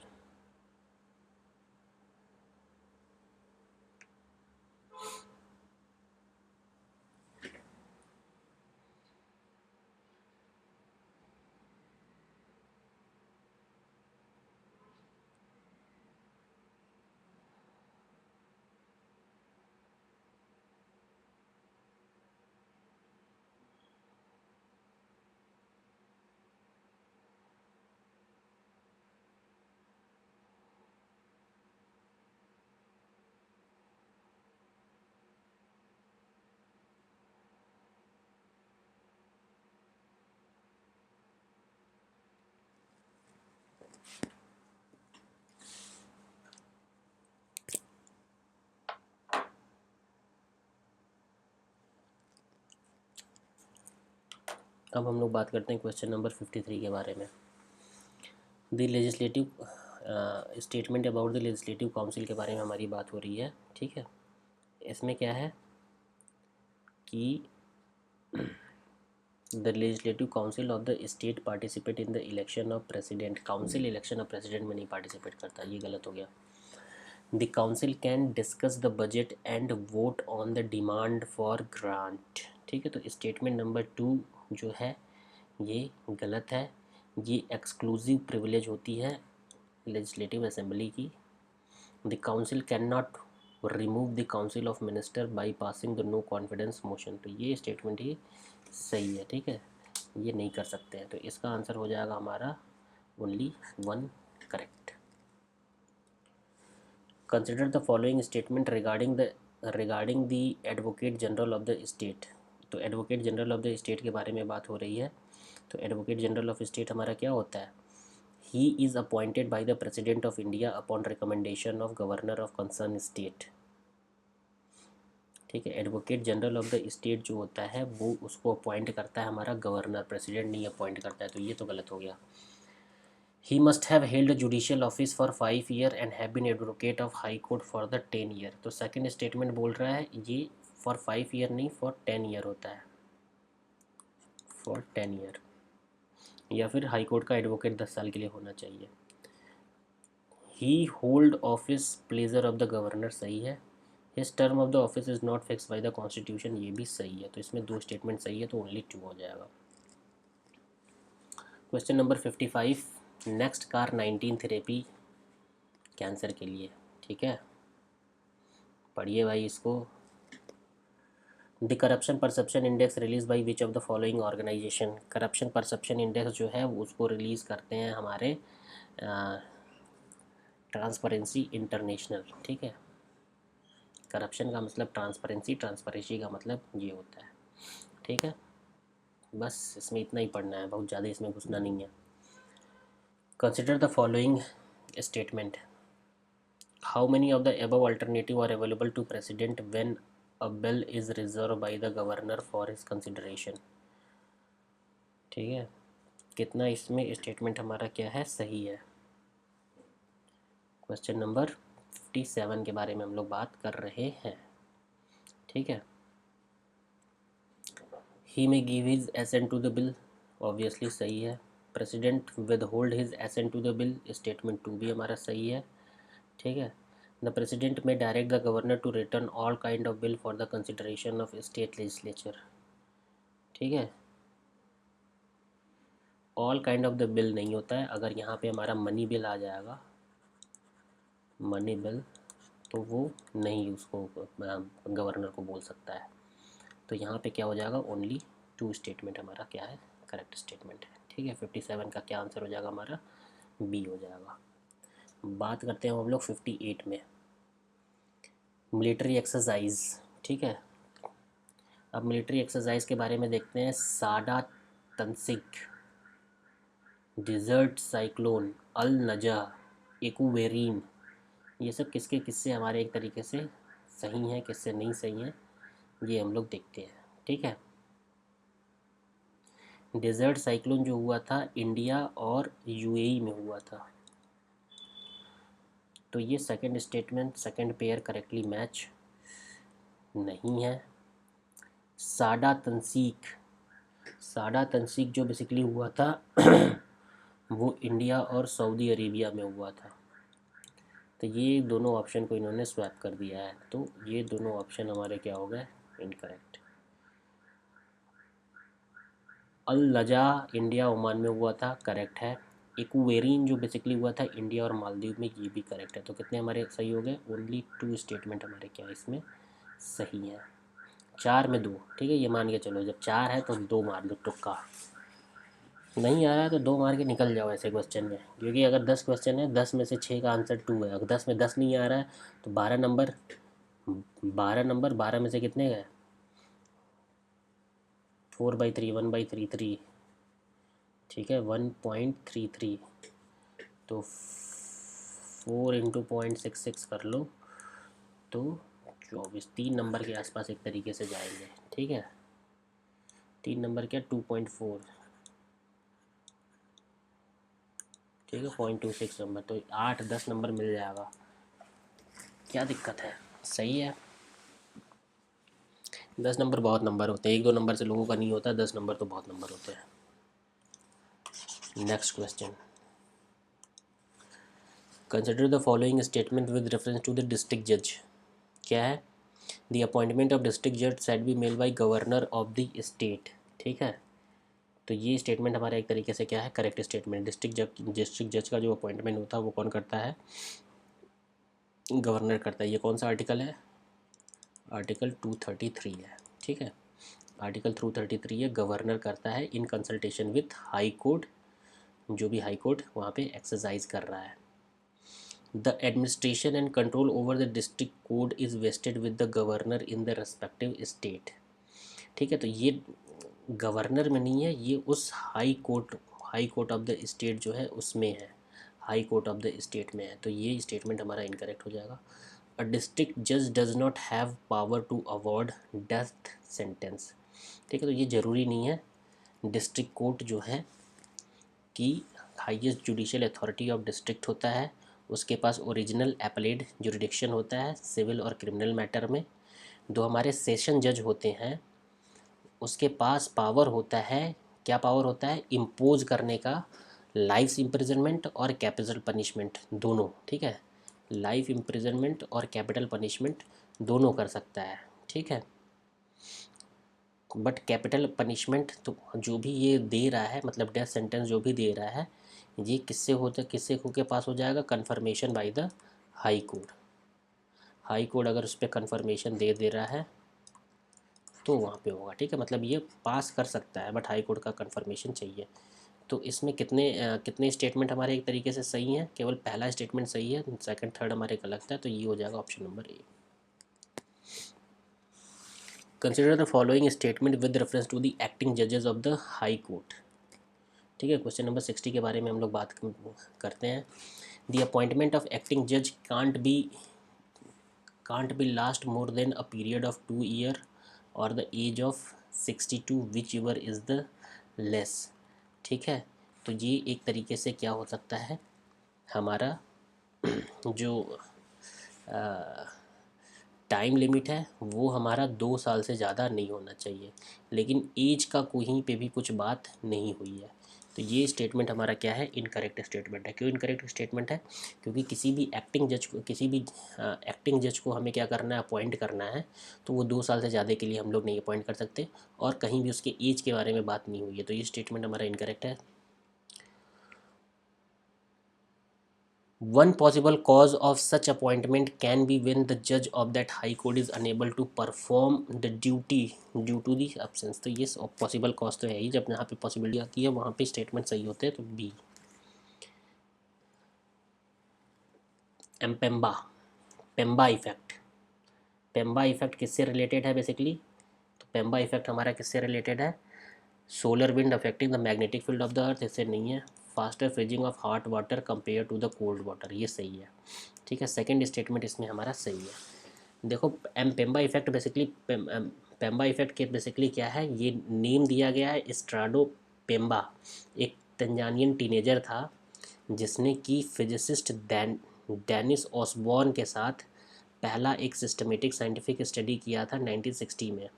ठीक है, तो ये इन्होंने बताया कि पेम्बा इफेक्ट जो है वो हमारा कहाँ पे हो रहा है, वाटर में हो रहा है।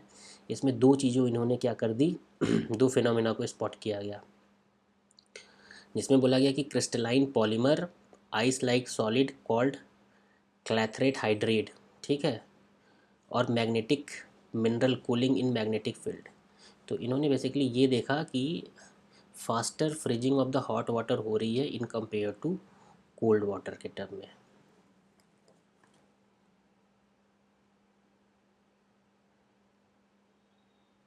क्वेश्चन नंबर 62 के बारे में हम लोग बात करते हैं।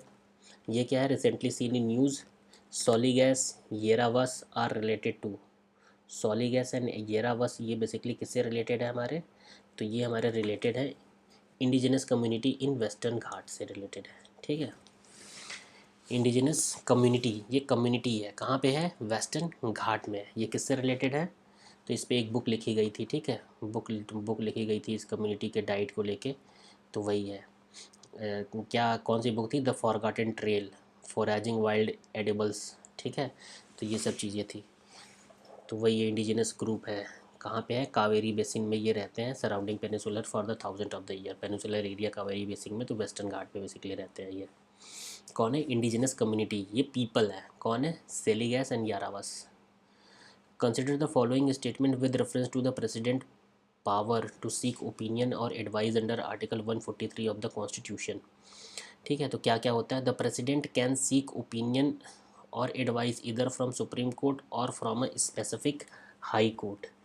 ठीक है, तो प्रेसिडेंट बेसिकली जो है हमारा जो पावर है वो क्या करता है, हाई कोर्ट को कोई भी एडवाइजरी जुरिडिक्शन में आता नहीं है, केवल सुप्रीम कोर्ट ही आता है। तो ये स्टेटमेंट हमारा इनकरेक्ट हो जाएगा। नन ऑफ सच ओपिनियन और advice are render binding in nature. ठीक है, तो सेकेंड स्टेटमेंट जो है, ओपिनियन या एडवाइस जो भी ले रहा है ये बाइंडिंग नहीं है, कि कोई भी अगर सुप्रीम कोर्ट ने ओपिनियन या एडवाइस दे दिया तो प्रेसिडेंट पे बाइंडिंग होगा। हाँ, बट यहाँ पे देखो दो केसेस हैं। पहला केस ये है कि दो चीज़ें होती हैं, जैसे कि पहला है कि अगर कोई भी क्वेश्चन है जो पब्लिक इम्पोर्टेंस, ठीक है, कोई भी लॉ या कोई भी fact of the public importance है उससे रिलेटेड अगर कोई भी क्वेश्चन या भी कोई भी ओपिनियन जो है प्रेसिडेंट सुप्रीम कोर्ट से पूछता है, तो सुप्रीम कोर्ट इस पे अपना जो है ओपिनियन दे भी सकता है या रिफ्यूज़ कर सकता है। ठीक है, और लेकिन एक सेकंड केस है जिसमें कि कोई भी डिस्प्यूट अराइज हो रही है प्री कॉन्स्टिट्यूशनल ट्रिटी से, एग्रीमेंट से, कोई भी कोवेनेंट है, इंगेजमेंट है, सनद है, इन सब चीज़ों पे सुप्रीम कोर्ट को अपना ओपिनियन देना ही पड़ेगा। ठीक है, तो इसका आंसर हो जाएगा none of such opinion are binding. तो ये स्टेटमेंट सही है, तो only 63 64। Consider the following statement with reference to the pressure group in India. The pressure group attempt to influence the governor policy, सही है। Unlike the political party, pressure group do not aim to directly control और share the political power. ठीक है। तो ये statement एक तरीके से हमारा क्या है, दोनों स्टेटमेंट हमारा सही स्टेटमेंट है, क्योंकि पॉलिटिकल पार्टी जो बेसिकली होती हैं वो क्या करती हैं, हंग्री ऑफ पॉलिटिकल पावर होती है। ठीक है। Pressure group directly political power या शेयर कंट्रोल नहीं करते हैं। क्वेश्चन नंबर 65 के बारे में हम लोग बात करते हैं। With reference to the electoral reform consider the following statement. Person in jail और police custody cease to be an elector, therefore they can not contest election. ठीक है। तो अगर इसमें हम लोग बोलें कि कोई भी पर्सन जेल या पुलिस कस्टडी में है, ठीक है, वो इलेक्टर नहीं होता है, इसीलिए इलेक्शन कंटेस्ट नहीं कर सकता है। तो ऐसा कहीं आपने केस सुना हुआ है कि जेल से चुनाव लड़ते हैं? अरविंद केजरीवाल तो जेल में ही थे ना, उन्होंने कुछ चुनाव तो लड़ा ही था। ठीक है। तो अलाउड टू कंटेस्ट इलेक्शन है, तो ये स्टेटमेंट तो हमारा गलत हो गया। The ceiling of election expenditure of the candidate for the Lok Sabha seat is uniform across all state. ठीक है। तो ये भी हमारा क्या है, इनकरेक्ट स्टेटमेंट है। देखो सीलिंग कितना है हमारा, अभी 70 लाख से लेके 70 लाख से लेके 95 लाख तक हमारी अभी सीलिंग लगी हुई है बिगर स्टेट में। और जो स्मॉल स्टेट होते हैं उसमें 54 टू 75 लाख है। अगर हम स्मॉल स्टेट के बारे में बात करते हैं तो कितना एक्सपेंडिचर की सीलिंग है, 54 से लेके 75 लाख की सीलिंग है। क्वेश्चन नंबर 66 के बारे में हम लोग आते हैं और बात करते हैं, इसको जल्दी से समाप्त करते हैं। इसमें पूछ रहा है कि कौन सा स्टेटमेंट हमारा करेक्ट नहीं है। फैमिली कोड के बारे में बात हो रही है। It is mandatory for state government to set a family code for every city of the town whose population exceed 10 lakh. ये स्टेटमेंट 100% करेक्ट है। 10 लाख से ज़्यादा अगर किसी भी टाउन या स्टेट की टाउन या फिर किसी सिटी की पॉपुलेशन है तो स्टेट गवर्नमेंट को वहाँ पे एक फैमिली कोर्ट रखना पड़ेगा। Family court in India have exclusive jurisdiction over the cases concerning the family dispute, divorce and relating matter. सही है। The party to dispute before a family court do not have right to be represented by legal practitioners. ठीक है। तो statement 3 basically क्या बोल रहा है, the parties to a dispute before family court do not have the right to be represented by legal practitioners। ठीक है। तो उनके पास ये राइट नहीं है कि वो एक लीगल प्रैक्टिशनर्स के से रिप्रेजेंट होंगे। ठीक है। तो इसमें ये बेसिकली ये बोलता है कि कोई भी पार्टी, ठीक है, proceeding before the family court shall be entitle as the right to be represented by the legal practitioners provided that if family court consider it is necessary in the interest of justice, वो legal assistance का एक तरीके से सहायता भी ले सकते हैं। ठीक है। तो स्टेटमेंट 3 भी एक तरीके से हमारा क्या है, करेक्ट स्टेटमेंट है। ठीक है। मतलब लीगल प्रैक्टिशनर्स ले भी सकते हैं, नहीं भी ले सकते हैं। ठीक है। तो do not have right, all the statement are correct.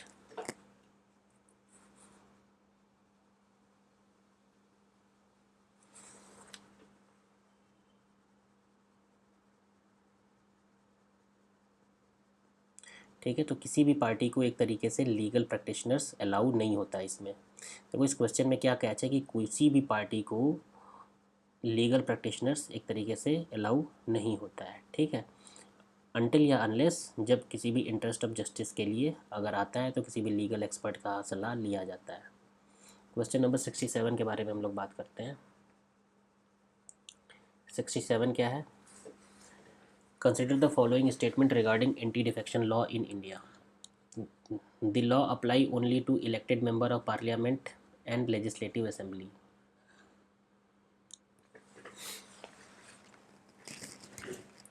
The law apply only to elected member of parliament and legislative assembly।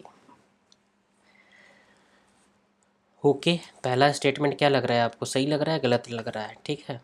तो पहला स्टेटमेंट जो है इलेक्टेड और नॉमिनेटेड मेंबर दोनों पे अप्लाई होता है। ठीक है। नॉमिनेटेड पे भी अप्लाई होता है। जैसे हमने पढ़ा था कि कोई भी नॉमिनेटेड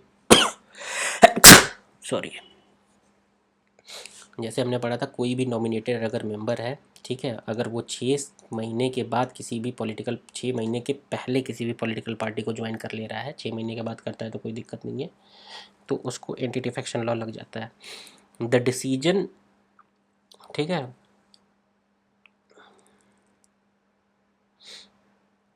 सेकंड स्टेटमेंट क्या है, the decision of speaker chairman disqualification proceed can be subject to judicial review. ये स्टेटमेंट एकदम 100% सही है। The law providing a 3 month time frame for presiding officer to take a matter, कोई भी time नहीं होता है, तो कौन कौन सा करेक्ट नहीं है, तो पहला और तीसरा, ठीक है, तो दो स्टेटमेंट इसमें हमारे क्या है, इनकरेक्ट स्टेटमेंट है, तो ओनली 2 हो जाएगा इसका आंसर। ओके, आते हैं क्वेश्चन नंबर 69 पे। Consider the following statement with reference to the plea bargaining. Plea bargaining basically क्या होती है, क्वेश्चन नंबर 68 छोड़ दिया हमने लग रहा है। Consider the following statement with reference to the permanent Lok Adalat. The permanent Lok Adalat have jurisdiction only over matter which are compoundable in nature, ठीक है, only over matter which are compoundable in nature. तो ये स्टेटमेंट एक तरीके से हमारा क्या है, सही स्टेटमेंट है। क्यों? क्योंकि लोक अदालत का jurisdiction any matter related to offence, अब इसमें क्या पूछ रहा है, कौन सा स्टेटमेंट हमारा करेक्ट स्टेटमेंट है, ठीक है। लोक अदालत जो हमारे परमानेंट लोक अदालत होते हैं, shall not have jurisdiction in the matter relating to offence not compoundable under any law, ठीक है, तो ये कंपाउंडेबल इन नेचर है, उसी पे इनका क्या होता है, परमानेंट लोक अदालत होती है। The permanent Lok Adalat are established under section 89 of the code of civil procedure, ठीक है, section 89 of the code of civil procedure के अंतर्गत परमानेंट लोक अदालत को इस्टेब्लिश किया गया था, ठीक है। ये code of civil procedure code, permanent Lok Adalat को जो इस्टेब्लिश किया गया था वो इस्टेब्लिश किया गया था legal service authority act, legal service authority act 1987 में, उसके अंतर्गत इसको बेसिकली किया गया था पब्लिक यूटिलिटी सर्विस से रिलेटेड केसेस को। तो ये स्टेटमेंट क्या इनकरेक्ट है, तो इसका आंसर हो जाएगा ओनली है। क्वेश्चन नंबर 69, प्ली बार्गेनिंग के बारे में बात करनी है। प्ली बार्गेनिंग देखो बेसिकली होती क्या है, प्ली बार्गेनिंग एक प्रोसेस है जहाँ पे कोई भी एक्यूज्ड और एक प्रोसिक्यूटर है जो क्या करते हैं, किसी भी डील को निगोशिएट करते हैं, ठीक है, फॉर अ गिल्टी प्ली, ठीक है, by the accuse in exchange of consensus, concession, ठीक है, इन एक्सचेंज ऑफ कंसेंशन, जिसको कि हम लोग देते हैं कंसेंसस बाय द प्रोसिक्यूटर, ठीक है, जिसमें बेसिकली क्या होता है कि जो एक्यूज है उसको लेसर पनिशमेंट मिलता है। In India plea bargaining is a legal right of the abuse, ठीक है, तो इंडिया में प्ली बार्गेनिंग जैसे देखो लॉ से रिलेटेड क्वेश्चन है, अगर ये सब क्वेश्चन आ गया तो समझ लो आपकी किस्मत बहुत ख़राब है, क्योंकि ये क्वेश्चन ज़्यादा लॉ वाले ही पढ़ते हैं, ठीक है। तो ये क्वेश्चन हमारा एक तरीके से क्या है, स्टेटमेंट नहीं है, क्योंकि प्ली बार्गेनिंग कोई भी एक एब्सोल्यूट नहीं है, एब्सोल्यूट राइट नहीं है, ये कोर्ट के डिस्क्रिशन पे डिपेंड करता है, तो पहला स्टेटमेंट इनकरेक्ट है। Under the legal under the Under the Indian legal system, it is available for all offences that are punishable with imprisonment for a term of 7 years or with less fine.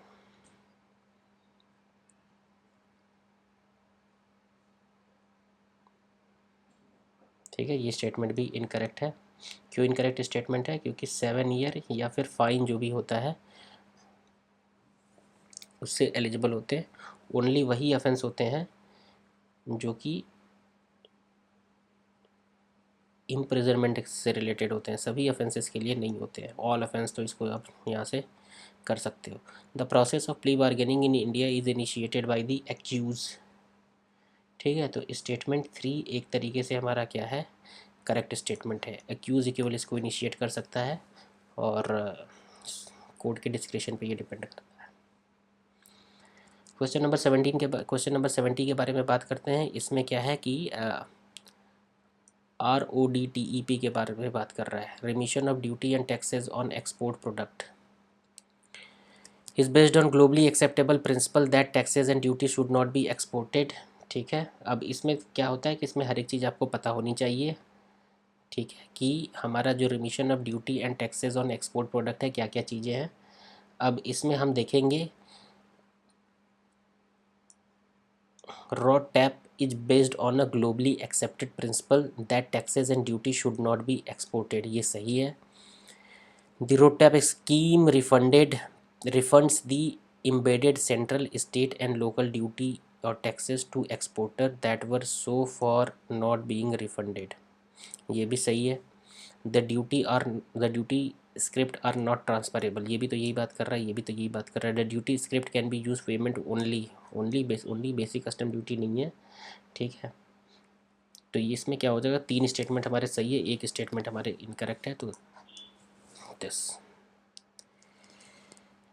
अब हम लोग बात करते हैं 71 में ideate commission के बारे में बात कर रहा है। Idate commission which was recently seen in news, ये बेसिकली किससे रिलेटेड है, preparation of state wide list of the caste belonging to denotified and nomadic tribe, ये यही स्टेटमेंट सही है, ठीक है। आइडिएट कमीशन कब इस्टेब्लिश हुआ था, 2014 में इस्टेब्लिश हुआ था, जिसमें कि कौन से लीडर थे इसमें, भीखू रामजी आइडिएट थे। लीडर कौन थे, भीखू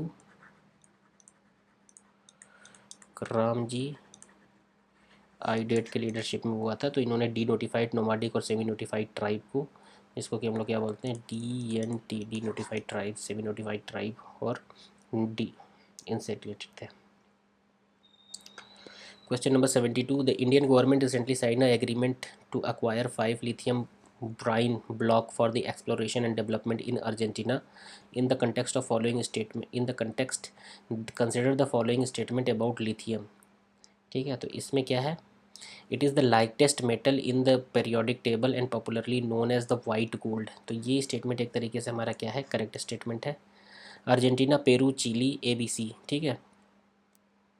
अर्जेंटीना ABC नहीं है, Argentina, Peru, Chile are part of the lithium triangle where more than 50% of the lithium deposit are concentrated, ठीक है। तो ये इसमें क्या है, अर्जेंटीना, चिले और बोलीविया है, ठीक है। तो मैंने ABC बोला था, अर्जेंटीना, चिले, बोलीविया, जी है यहाँ पे अर्जेंटीना, बोलीविया, चिले। तो ये इनकरेक्ट है, यहाँ पे बोलीविया होगा। और इसमें 50% ऑफ द लिथियम डिपॉजिट इनके पास है, ठीक है। No deposit of lithium had been discover in India so far, India में जम्मू कश्मीर में है, राजस्थान में है, ऐसे क्वेश्चन तुरंत इनकरेक्ट होते हैं। तो केवल मार के आगे बढ़ो, केवल पहला स्टेटमेंट करेक्ट है। Representation of people act 1951 provide for which of the following, क्या क्या होता है हमारा इसमें पता करना है। प्रिपरेशन ऑफ इलेक्टोरल रोल, ठीक है। जो इलेक्टोरल रोल होता है उसको कौन प्रिपरेशन करता है, तो उसको कौन प्रिपेयर करता है, ये प्रिपेयर करता है हमारा रिप्रेजेंटेशन पीपल एक्ट 1950 होता है, ठीक है। The procedure for delimitation of the constitution, ठीक है। The procedure for delimitation of the constitution, ये कौन प्रिपेयर कर रहा है हमारा, ये 1950 से ही हमारा आ रहा है, ठीक है। RPA 1950। Disqualification member of state legislature, ये तो है ही ऑप्शन, ये 1951 से आ रहा है हमारा। तो ये स्टेटमेंट सही है 3।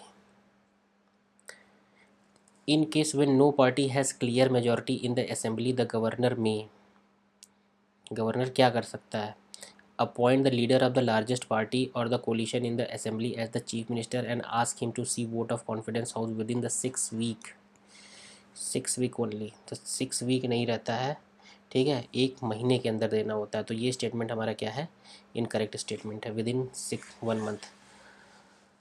The constitution require that the person must proven his majority in the legislative assembly before he is appointed by the chief minister, जरूरी नहीं है, neither 1 not 2।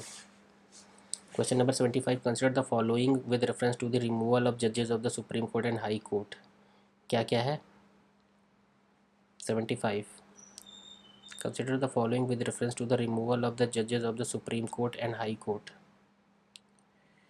Proved misbehavior, incapacity and violation of the Constitution, ठीक है। Removal के लिए proved misbehaviour, incapacity, 2 चीज़ें हैं, ठीक है। वायलेशन ऑफ द कॉन्स्टिट्यूशन ये किसके लिए, प्रेसिडेंट के लिए, तो ओनली 2 हो जाएगा। 76 क्या है, 76 ये बोल रहा है कि consider the following statement with reference to the legislative power of the governor, ठीक है। तो इसमें ये देखना है कि कौन सा स्टेटमेंट हमारा क्या है इसमें करेक्ट है और कौन सा स्टेटमेंट इसमें हमारा क्या है इनकरेक्ट है। ठीक है। तो पहले स्टेटमेंट के बारे में हम लोग बात करते हैं। पहला स्टेटमेंट क्या है? He can appoint any member of the state legislative assembly to preside over its proceeding when the office of fall vacant. ये हमने पढ़ा था, तो ये स्टेटमेंट क्या हमारा करेक्ट है। He decide on the question of the disqualification of the member of state legislature in consultation with the high court। ठीक है, consultation with the high court नहीं होता है, consultation with the election commission होता है। ठीक है। He can nominate 1/12 of the member of state legislative council. 1/12 नहीं होता हमारा, 1/6 होता है। ठीक है। तो ये दोनों गलत है, ये स्टेटमेंट सही है। अगर हम विजन के आंसर किसे देखेंगे तो इन्होंने डी दिया हुआ है, पता नहीं क्यों डी दिया हुआ है इन्होंने। Which of the following item has been placed in the 11th schedule of the Constitution? 11th schedule में कौन सा हमारा स्टेटमेंट है? Agriculture, primary secondary education, khadi village industry, public distribution system. ठीक है। तो टोटल 11 शेड्यूल में 29 फंक्शनल आइटम है। ये एक बार इस पर आप नज़र मार लेना कौन कौन सा है। तो ये सब चीज़ें हैं, तो all the four.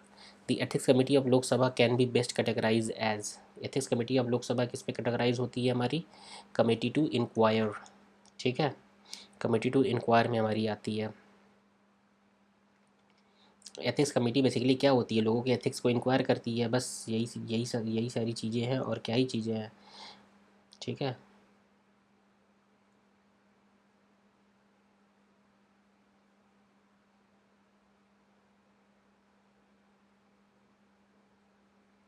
Committee to scrutinise and control.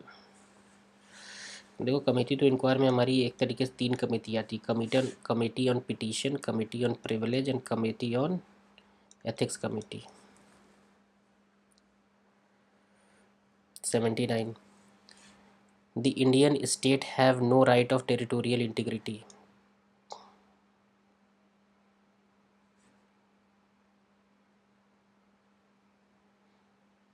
Statement 1 एक तरीके से हमारा क्या है? करेक्ट स्टेटमेंट है। कोई भी टेरिटोरियल इंटीग्रिटी का राइट स्टेट के पास है? नहीं है। The Indian federalism is an indestructible union of destructible state. दोनों सही है, और सेकंड हमारा क्या है? करेक्ट स्टेटमेंट भी है, एक्सप्लेनेशन भी है। Consider the following statement regarding the state executive. The governor is a part of permanent executive as he can only be removed by the state legislature by special majority। Governor is a part of permanent, इसको state legislative थोड़ी नहीं, इसको तो president हटाता है भाई, है। President जो है कि एक तरीके से हटा सकते हैं इनको। ठीक है। Governor is a not a permanent part of political executive. ठीक है। इसको बेसिकली क्या होता है कि प्रेसिडेंट रिमूव करता है। The chief secretary of the state is a part of political executive has as he can be remove transfer based on the decision of the state government. जो चीफ सेक्रेटरी होता है वो permanent executive होता है, but he can be removed. ठीक है। He can be removed and transfer based on the decision of the political executive. Position held by political executive जो होते हैं उनके डिसीजन पे इसको हटाया जा सकता है। ठीक है। ओके। तो ये स्टेटमेंट इसमें है। तो इसमें क्या हो गया? एक तरीके से हमारा पहला स्टेटमेंट भी नहीं करेक्ट है, दूसरा स्टेटमेंट भी नहीं करेक्ट है, तो इसका आंसर क्या हो जाएगा? डी। जल्दी 20 क्वेश्चन। अब 20 क्वेश्चन हम 10 मिनट में करते हैं, एकदम भगा के पढ़ते हैं। Union executive consist of. Union executive में क्या होता है? प्रेसिडेंट होता है। ठीक है। प्रेसिडेंट होता है। लोकसभा स्पीकर नहीं। Prime minister yes. Council of minister yes. Solicitor general of the India ये नहीं होते हैं। ठीक है। 3 4। देखो, जो यूनियन एग्जीक्यूटिव होती है उसमें बेसिकली क्या होते हैं? प्रेसिडेंट होते हैं, वाइस प्रेसिडेंट होते हैं, प्राइम मिनिस्टर होते हैं, काउंसिल ऑफ मिनिस्टर होते हैं, attorney general of the India होता है। ठीक है। कौन कौन होता है? President, vice president, prime minister, council of minister and attorney general of India. Question number 82 के बारे में बात करते हैं। Consider the following statement regarding the selection of the member for the legislative council. तो इनको कैसे सेलेक्ट करते हैं? तो इसके लिए देखो, एक रूल मैं बता दे रहा हूँ, आप लक्ष्मीकांत में दिया हुआ है, देख लो। 1/3 of the elected member of the local bodies. ठीक है। तो एक 1/3 जो होते हैं, ठीक है, उनको कैसे इलेक्ट करते हैं, जो member of the local bodies होते हैं, जैसे कि म्यूनिसिपैलिटी हो गई, ठीक है, डिस्ट्रिक्ट बोर्ड हो गए, वो करते हैं म्यूनिसिपैलिटी और डिस्ट्रिक्ट बोर्ड, ठीक है, डीबीज़। और क्या होता है, 1/12 जो होते हैं वो वहाँ पे 3 साल के जो ग्रेजुएट होते हैं वो इलेक्ट करते हैं 1/12 मेंबर को, ठीक है। 1/12 मेंबर जो होते हैं उनको कौन करता है, टीचर करते हैं इलेक्ट। कौन से टीचर इलेक्ट करते हैं, जो कि सेकेंडरी स्कूल से नीचे नहीं है वो, ठीक है, teacher not lower than standard than secondary school, ठीक है, सेकेंडरी स्कूल से नीचे ना हो वो टीचर उनको 1/12 को इलेक्ट करते हैं। 1/3 जो होते हैं वो इलेक्ट होते हैं मेंबर ऑफ लेजिस्लेटिव असेंबली, उनको इलेक्ट करती है 1/3 को, ठीक है। और जो रिमेनिंग 1/6 जो बच जाते हैं उसको कौन नॉमिनेट करता है, गवर्नर नॉमिनेट करता है। अब इन सारी चीज़ों में देख लो, अगर इसमें कोई यहाँ पे आ रहा है तो उसको आप अप्लाई कर लो, ठीक है। 1/3 देखो हमारे हो गए, 1/3 ऐसे याद रखो, देखो देखो 1/3 इलेक्शन वाले हैं, 1/3 कहाँ वाले हैं, इलेक्शन वाले हैं। कौन सा इलेक्शन, एक हमारा लेजिस्लेटिव असेंबली, और ये जो पंचायत म्यूनिसिपैलिटी ये सब होती हैं, डिस्ट्रिक्ट बोर्ड जो होते हैं, ये 1/3 करते हैं। बाकी 1/12 और 1/12 ये क्या हो गया, इसमें हमारे क्या करते हैं, एक टीचर करते हैं और एक ग्रेजुएट करते हैं। तो इसका ऐड कितना हो जाएगा, 1/6। अब 1/3 हो गया, अब कितना बचा, 1/6 प्लस 1/6 करेंगे तो 1/3 आएगा। तो 1/6 जो होते हैं वो कौन होते हैं, नॉमिनेशन होते हैं। तो 1/6 of the member nominated by the governor, ठीक है। तो ये पहला स्टेटमेंट हमारा एक तरीके से क्या है, करेक्ट स्टेटमेंट है। 1/3 of the seat are reserve for the schedule caste schedule tribe with in the community, ठीक है। तो ये जो सेकंड स्टेटमेंट है ये हमारा क्या है, इनकरेक्ट है, ठीक है। क्यों, क्योंकि हमारा लोकसभा में एक तरीके से ये प्रोविज़न है, राज्यसभा में इसका कोई भी प्रोविज़न नहीं है, ठीक है। इसीलिए लेजिस्लेटिव काउंसिल में भी कोई प्रोविज़न नहीं है, स्टेट लेजिस्लेटिव असेंबली में तो है। The constitution authorise parliament to frame a law for the election of the member of legislative council, ठीक है। तो कॉन्स्टिट्यूशन अथोराइज करता है ऐसा लॉ बनाने के लिए, तो ये सही है। तो इसमें कितने हो गए हमारे, 2 स्टेटमेंट हमारे करेक्ट हो गए। 83 के बारे में हम लोग पढ़ते हैं, which of the following, consider the following statement with reference to the ordinance making power of the president, ठीक है। Ordinance making power of the president क्या है, it can be issued retrospectively, मतलब उसको कि हम लोग क्या कर सकते हैं कि पीछे से भी इशू कर सकते हैं, ठीक है। तो ऐसा कोई रूल एंड रेगुलेशन हमारे पास नहीं है कि रेट्रोस्पेक्टिवली कर सकते हैं, ऐसा नहीं है। It can alter and amend the tax law, ठीक है। ये स्टेटमेंट जो है हमारा, it can not alter, but ये कैन अल्टर कर सकता है, ये सही है, ठीक है। It can can be issued it can not B issued retrospectively, ठीक है। ये स्टेटमेंट हमारा इनकरेक्ट है, क्योंकि it can be issued retrospectively, हम पीछे जाके इसको इशू कर सकते हैं। ऐसा बहुत सा केस आया हुआ था जिसमें कि सुप्रीम कोर्ट ने भी अपना एक जजमेंट दिया था कि मतलब कि अगर बार बार रेट्रोस्पेक्टिवली अगर ये सब चीज़ें हो रही हैं, ठीक है, तो वो ऑर्डिनेंस मेकिंग पावर वो गलत है जो गवर्नर इशू कर रहे थे, ठीक है, एक तरीके से। It can not be it can not be issue to amend the constitution, ये स्टेटमेंट हमारा एक तरीके से करेक्ट स्टेटमेंट है। तो इसका आंसर क्या हो जाएगा, इसका आंसर हो जाएगा हमारा, केवल एक स्टेटमेंट करेक्ट है, statement number 3, okay. Regarding the chief minister consider the following statement, chief minister he is the jure head of the state government, ठीक है। He is the jure head of the state government. The jure का मतलब क्या होता है, nominal होता है। ड ज्योर का मतलब क्या होता है, नॉमिनल। तो ड ज्योर हमारा कौन है, गवर्नर है। और डिफैक्टो कौन होता है, डिफैक्टो, डिफैक्टो जो होते हैं वो रियल होता है, ठीक है। तो डिफैक्टो कौन होगा, ये सीएम होगा। He is leader of the losing party in the state legislative assembly, 100% absolutely correct. Council of minister remain in power until the next chief minister is elected after the resignation of the chief minister, ठीक है। ये statement गलत है। जैसे ही हमारा क्या होता है कि चीफ मिनिस्टर जो होता है head of the council of minister होता है, उसका रेजिग्नेशन और बाकी चीज़ें होती है, काउंसिल ऑफ मिनिस्टर तुरंत वहीं पे डिसॉल्व हो जाती है। तो इसका कौन सा आंसर होगा, ओनली वन आंसर होगा, okay. Consider the following statement regarding the ordinance making power of the governor. ठीक है, तो गवर्नर के ऑर्डिनेंस मेकिंग पावर के बारे में हम लोग बात कर रहे हैं। क्वेश्चन नंबर है हमारा 85। ठीक है, 85 है। तो इसमें हमारा कौन सा स्टेटमेंट हमें देखना है, नॉट करेक्ट है। ठीक है, तो कौन सा स्टेटमेंट हमारा करेक्ट नहीं है। He can promulgate ordinance when the state legislative assembly और in the case of unicameral legislature or any one of the house of the state legislature in which bicameral legislature is not in session। ठीक है, तो ये statement हमारा एक तरीके से सही है। This ordinance must be approved by the state legislature with in the 6 month from its reassembly. ठीक है, 6 मंथ नहीं है हमारा, 6 वीक है। तो ये सब चीज़ें याद होनी चाहिए। तो दूसरा स्टेटमेंट हमारा क्या है, इनकरेक्ट है। Okay,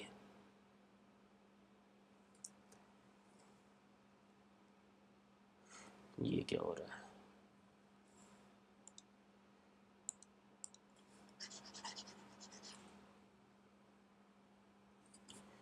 1 minute.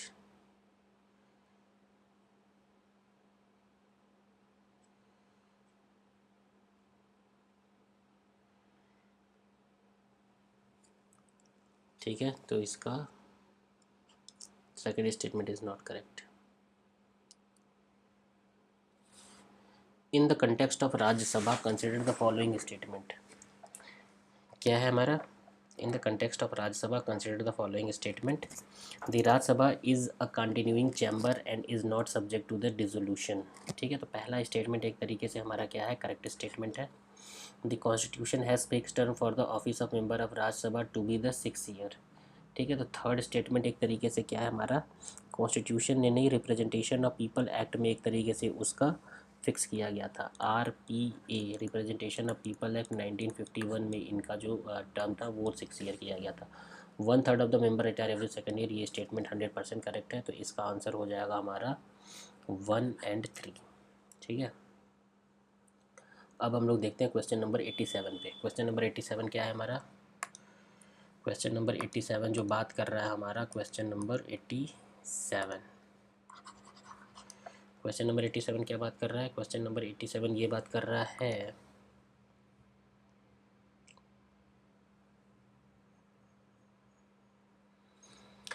India is consider a federal system but has a strong centre. ठीक है, ये स्टेटमेंट हमारा एक तरीके से क्या है, 100% करेक्ट स्टेटमेंट है।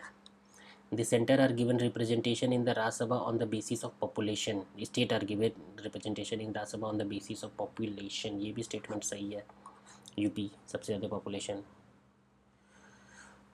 Consider the following statement with reference to the supervisory jurisdiction of the High Court. Military court of the tribunal are exempted from such supervisory jurisdiction। ठीक है, तो अगर हम 88 क्वेश्चन के बारे में हम लोग बात करते हैं तो ये क्या है कि हमारा जो मिलिट्री कोर्ट है और tribunal are exempted from such jurisdiction, किससे, सुपरवाइजरी जुरिडिक्शन। तो ये स्टेटमेंट सही है, सुपरवाइजरी जुरिडिक्शन मिलिट्री कोर्ट और ट्राइब्यूनल को नहीं चाहिए। An aggrieved party must have to file an application before High Court for it to exercise such jurisdiction। कोई भी एग्रीव पार्टी है, ठीक है, उसको क्या करना है,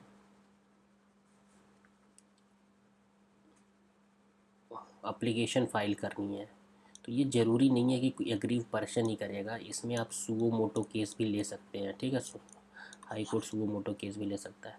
it cover only judicial superintendent, तक ओनली आ गया तो ये एक तरीके से स्टेटमेंट हमारा करा गलत हो जाएगा। जुडिशियल और एडमिनिस्ट्रेटिव दोनों ले सकते हैं। तो इसका केवल एक स्टेटमेंट, इसमें क्या पूछ रहा है, कितने स्टेटमेंट हमारे क्या है, इनकरेक्ट है। तो इनकरेक्ट हमारे 2 स्टेटमेंट सही है, क्वेश्चन नंबर 2 और 3। Consider the following legislative action, executive action and administrative action। How many of the cases mentioned above judiciary can invoke judicial review। ठीक है, तो इसमें किस में जुडिशरी कर सकता है जुडिशियल रिव्यू, तो सभी में जुडिशियल रिव्यू कर सकता है। Question number 90, alliance for the global good gender equality and equality is launch by which of the following country. ठीक है, तो इसको किसने लॉन्च किया है, तो इंडिया ने लॉन्च किया है। ठीक है, कहाँ पे लॉन्च किया था इन्होंने, तो वर्ल्ड इकोनॉमिक फोरम के सपोर्ट से इन्होंने लॉन्च किया था। Okay, what is happening here.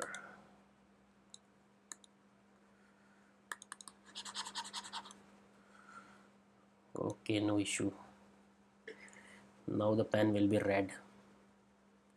There is some technical issue with my laptop. Consider the following statement with reference to the ग्राम न्यायालय। ठीक है, ग्राम न्यायालय के बारे में हम लोग बात कर रहे हैं। ग्राम न्यायालय कब इस्टेब्लिश हुआ था, तो ग्राम न्यायालय एक्ट 2008 में जो आया था उससे ये इस्टेब्लिश हुआ था।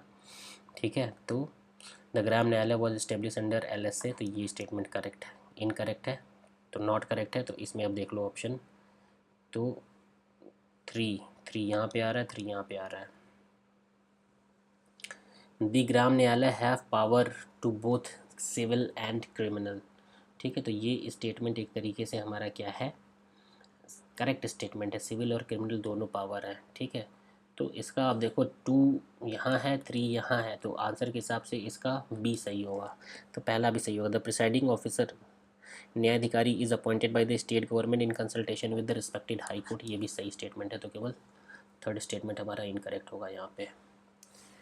ओके,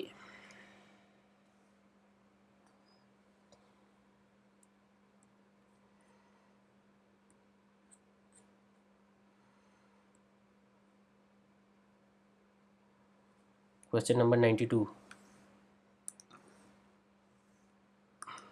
क्वेश्चन नंबर 92 क्या बोलता है, the zombie virus recently seen in news associated with. Zombie virus किससे एसोसिएटेड है हमारा, तो इसका आंसर हो जाएगा आपका ancient frozen virus in the permafrost region. ठीक है, इससे रिलेटेड है।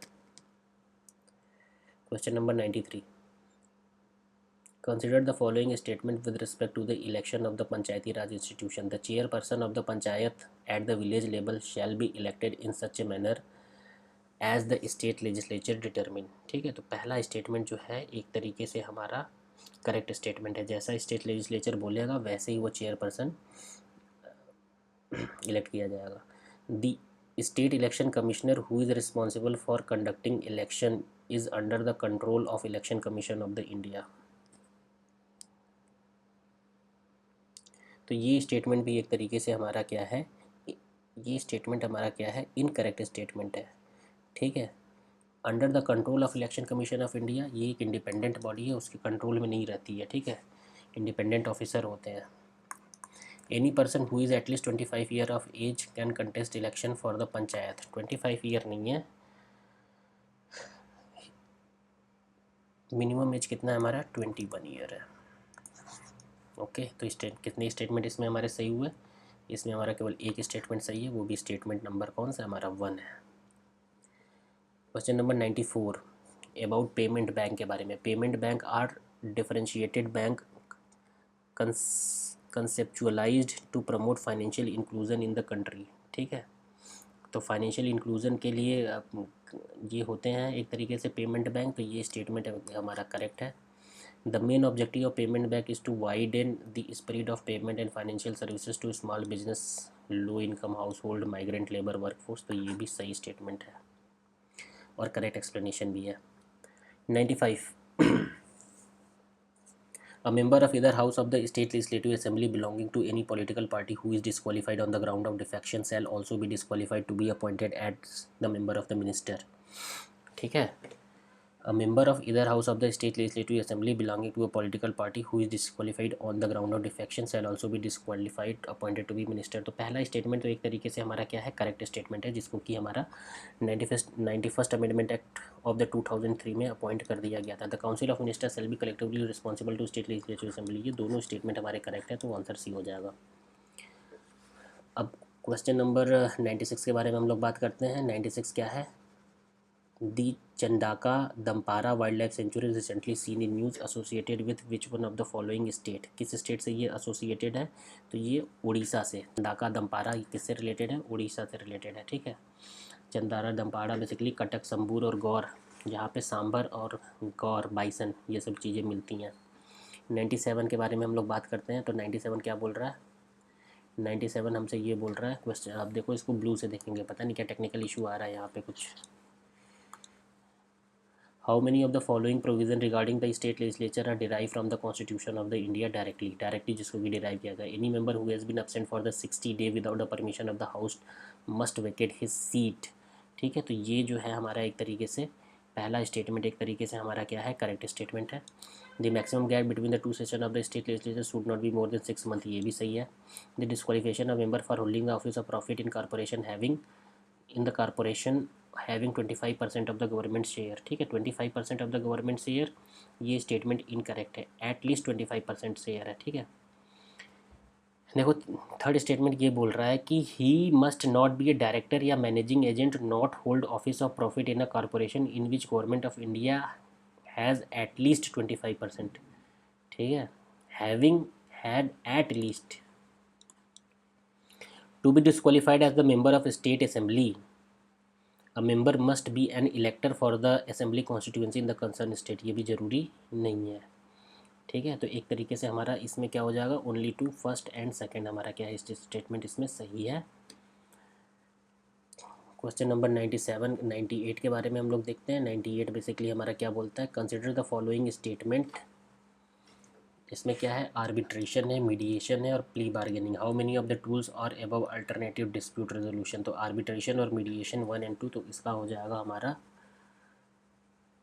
अल्टरनेट डिस्प्यूट रेजोल्यूशन मैकेनिज़्म के बारे में बात कर रहे हैं। तो अल्टरनेट डिस्प्यूट रेजोल्यूशन मैकेनिज़्म में हमारा जो है कौन कौन सा स्टेटमेंट हमारा are not part of the, not part of the, तो नॉट पार्ट ऑफ द में ये आर्बिट्रेशन है, मतलब एडीआर का आर्बिट्रेशन भी है, मीडिएशन भी है और प्ली बार्गेनिंग भी इसका पार्ट है। तो एक तरीके से नॉट पार्ट, तो कोई नहीं, इसमें तीनों पार्ट है, तो ऑप्शन क्या हो जाएगा, नन हो जाएगा।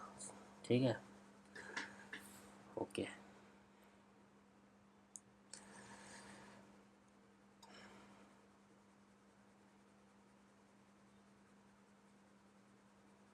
क्वेश्चन नंबर 99 के बारे में हम लोग बात करते हैं। 99 क्या है, if a person is elected to both of the parliament, both house of the parliament, he must intimate within 10 days in which he or she is desired to serve।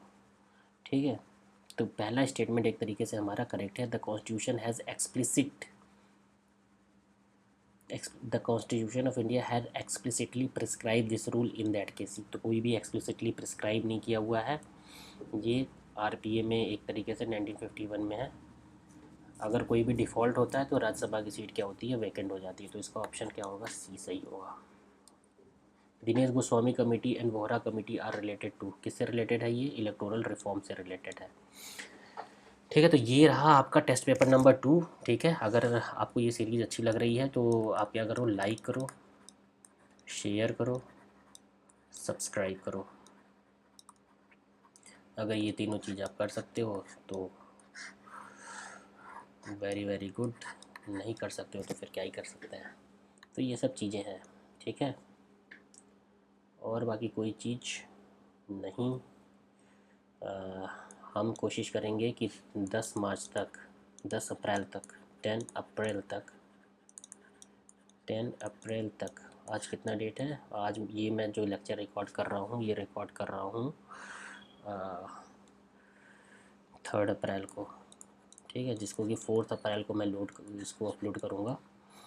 तो कोशिश करेंगे 10 अप्रैल तक हम जो है टोटल 15 टेस्ट पेपर कर लें और 20 अप्रैल तक ऑल द पेपर।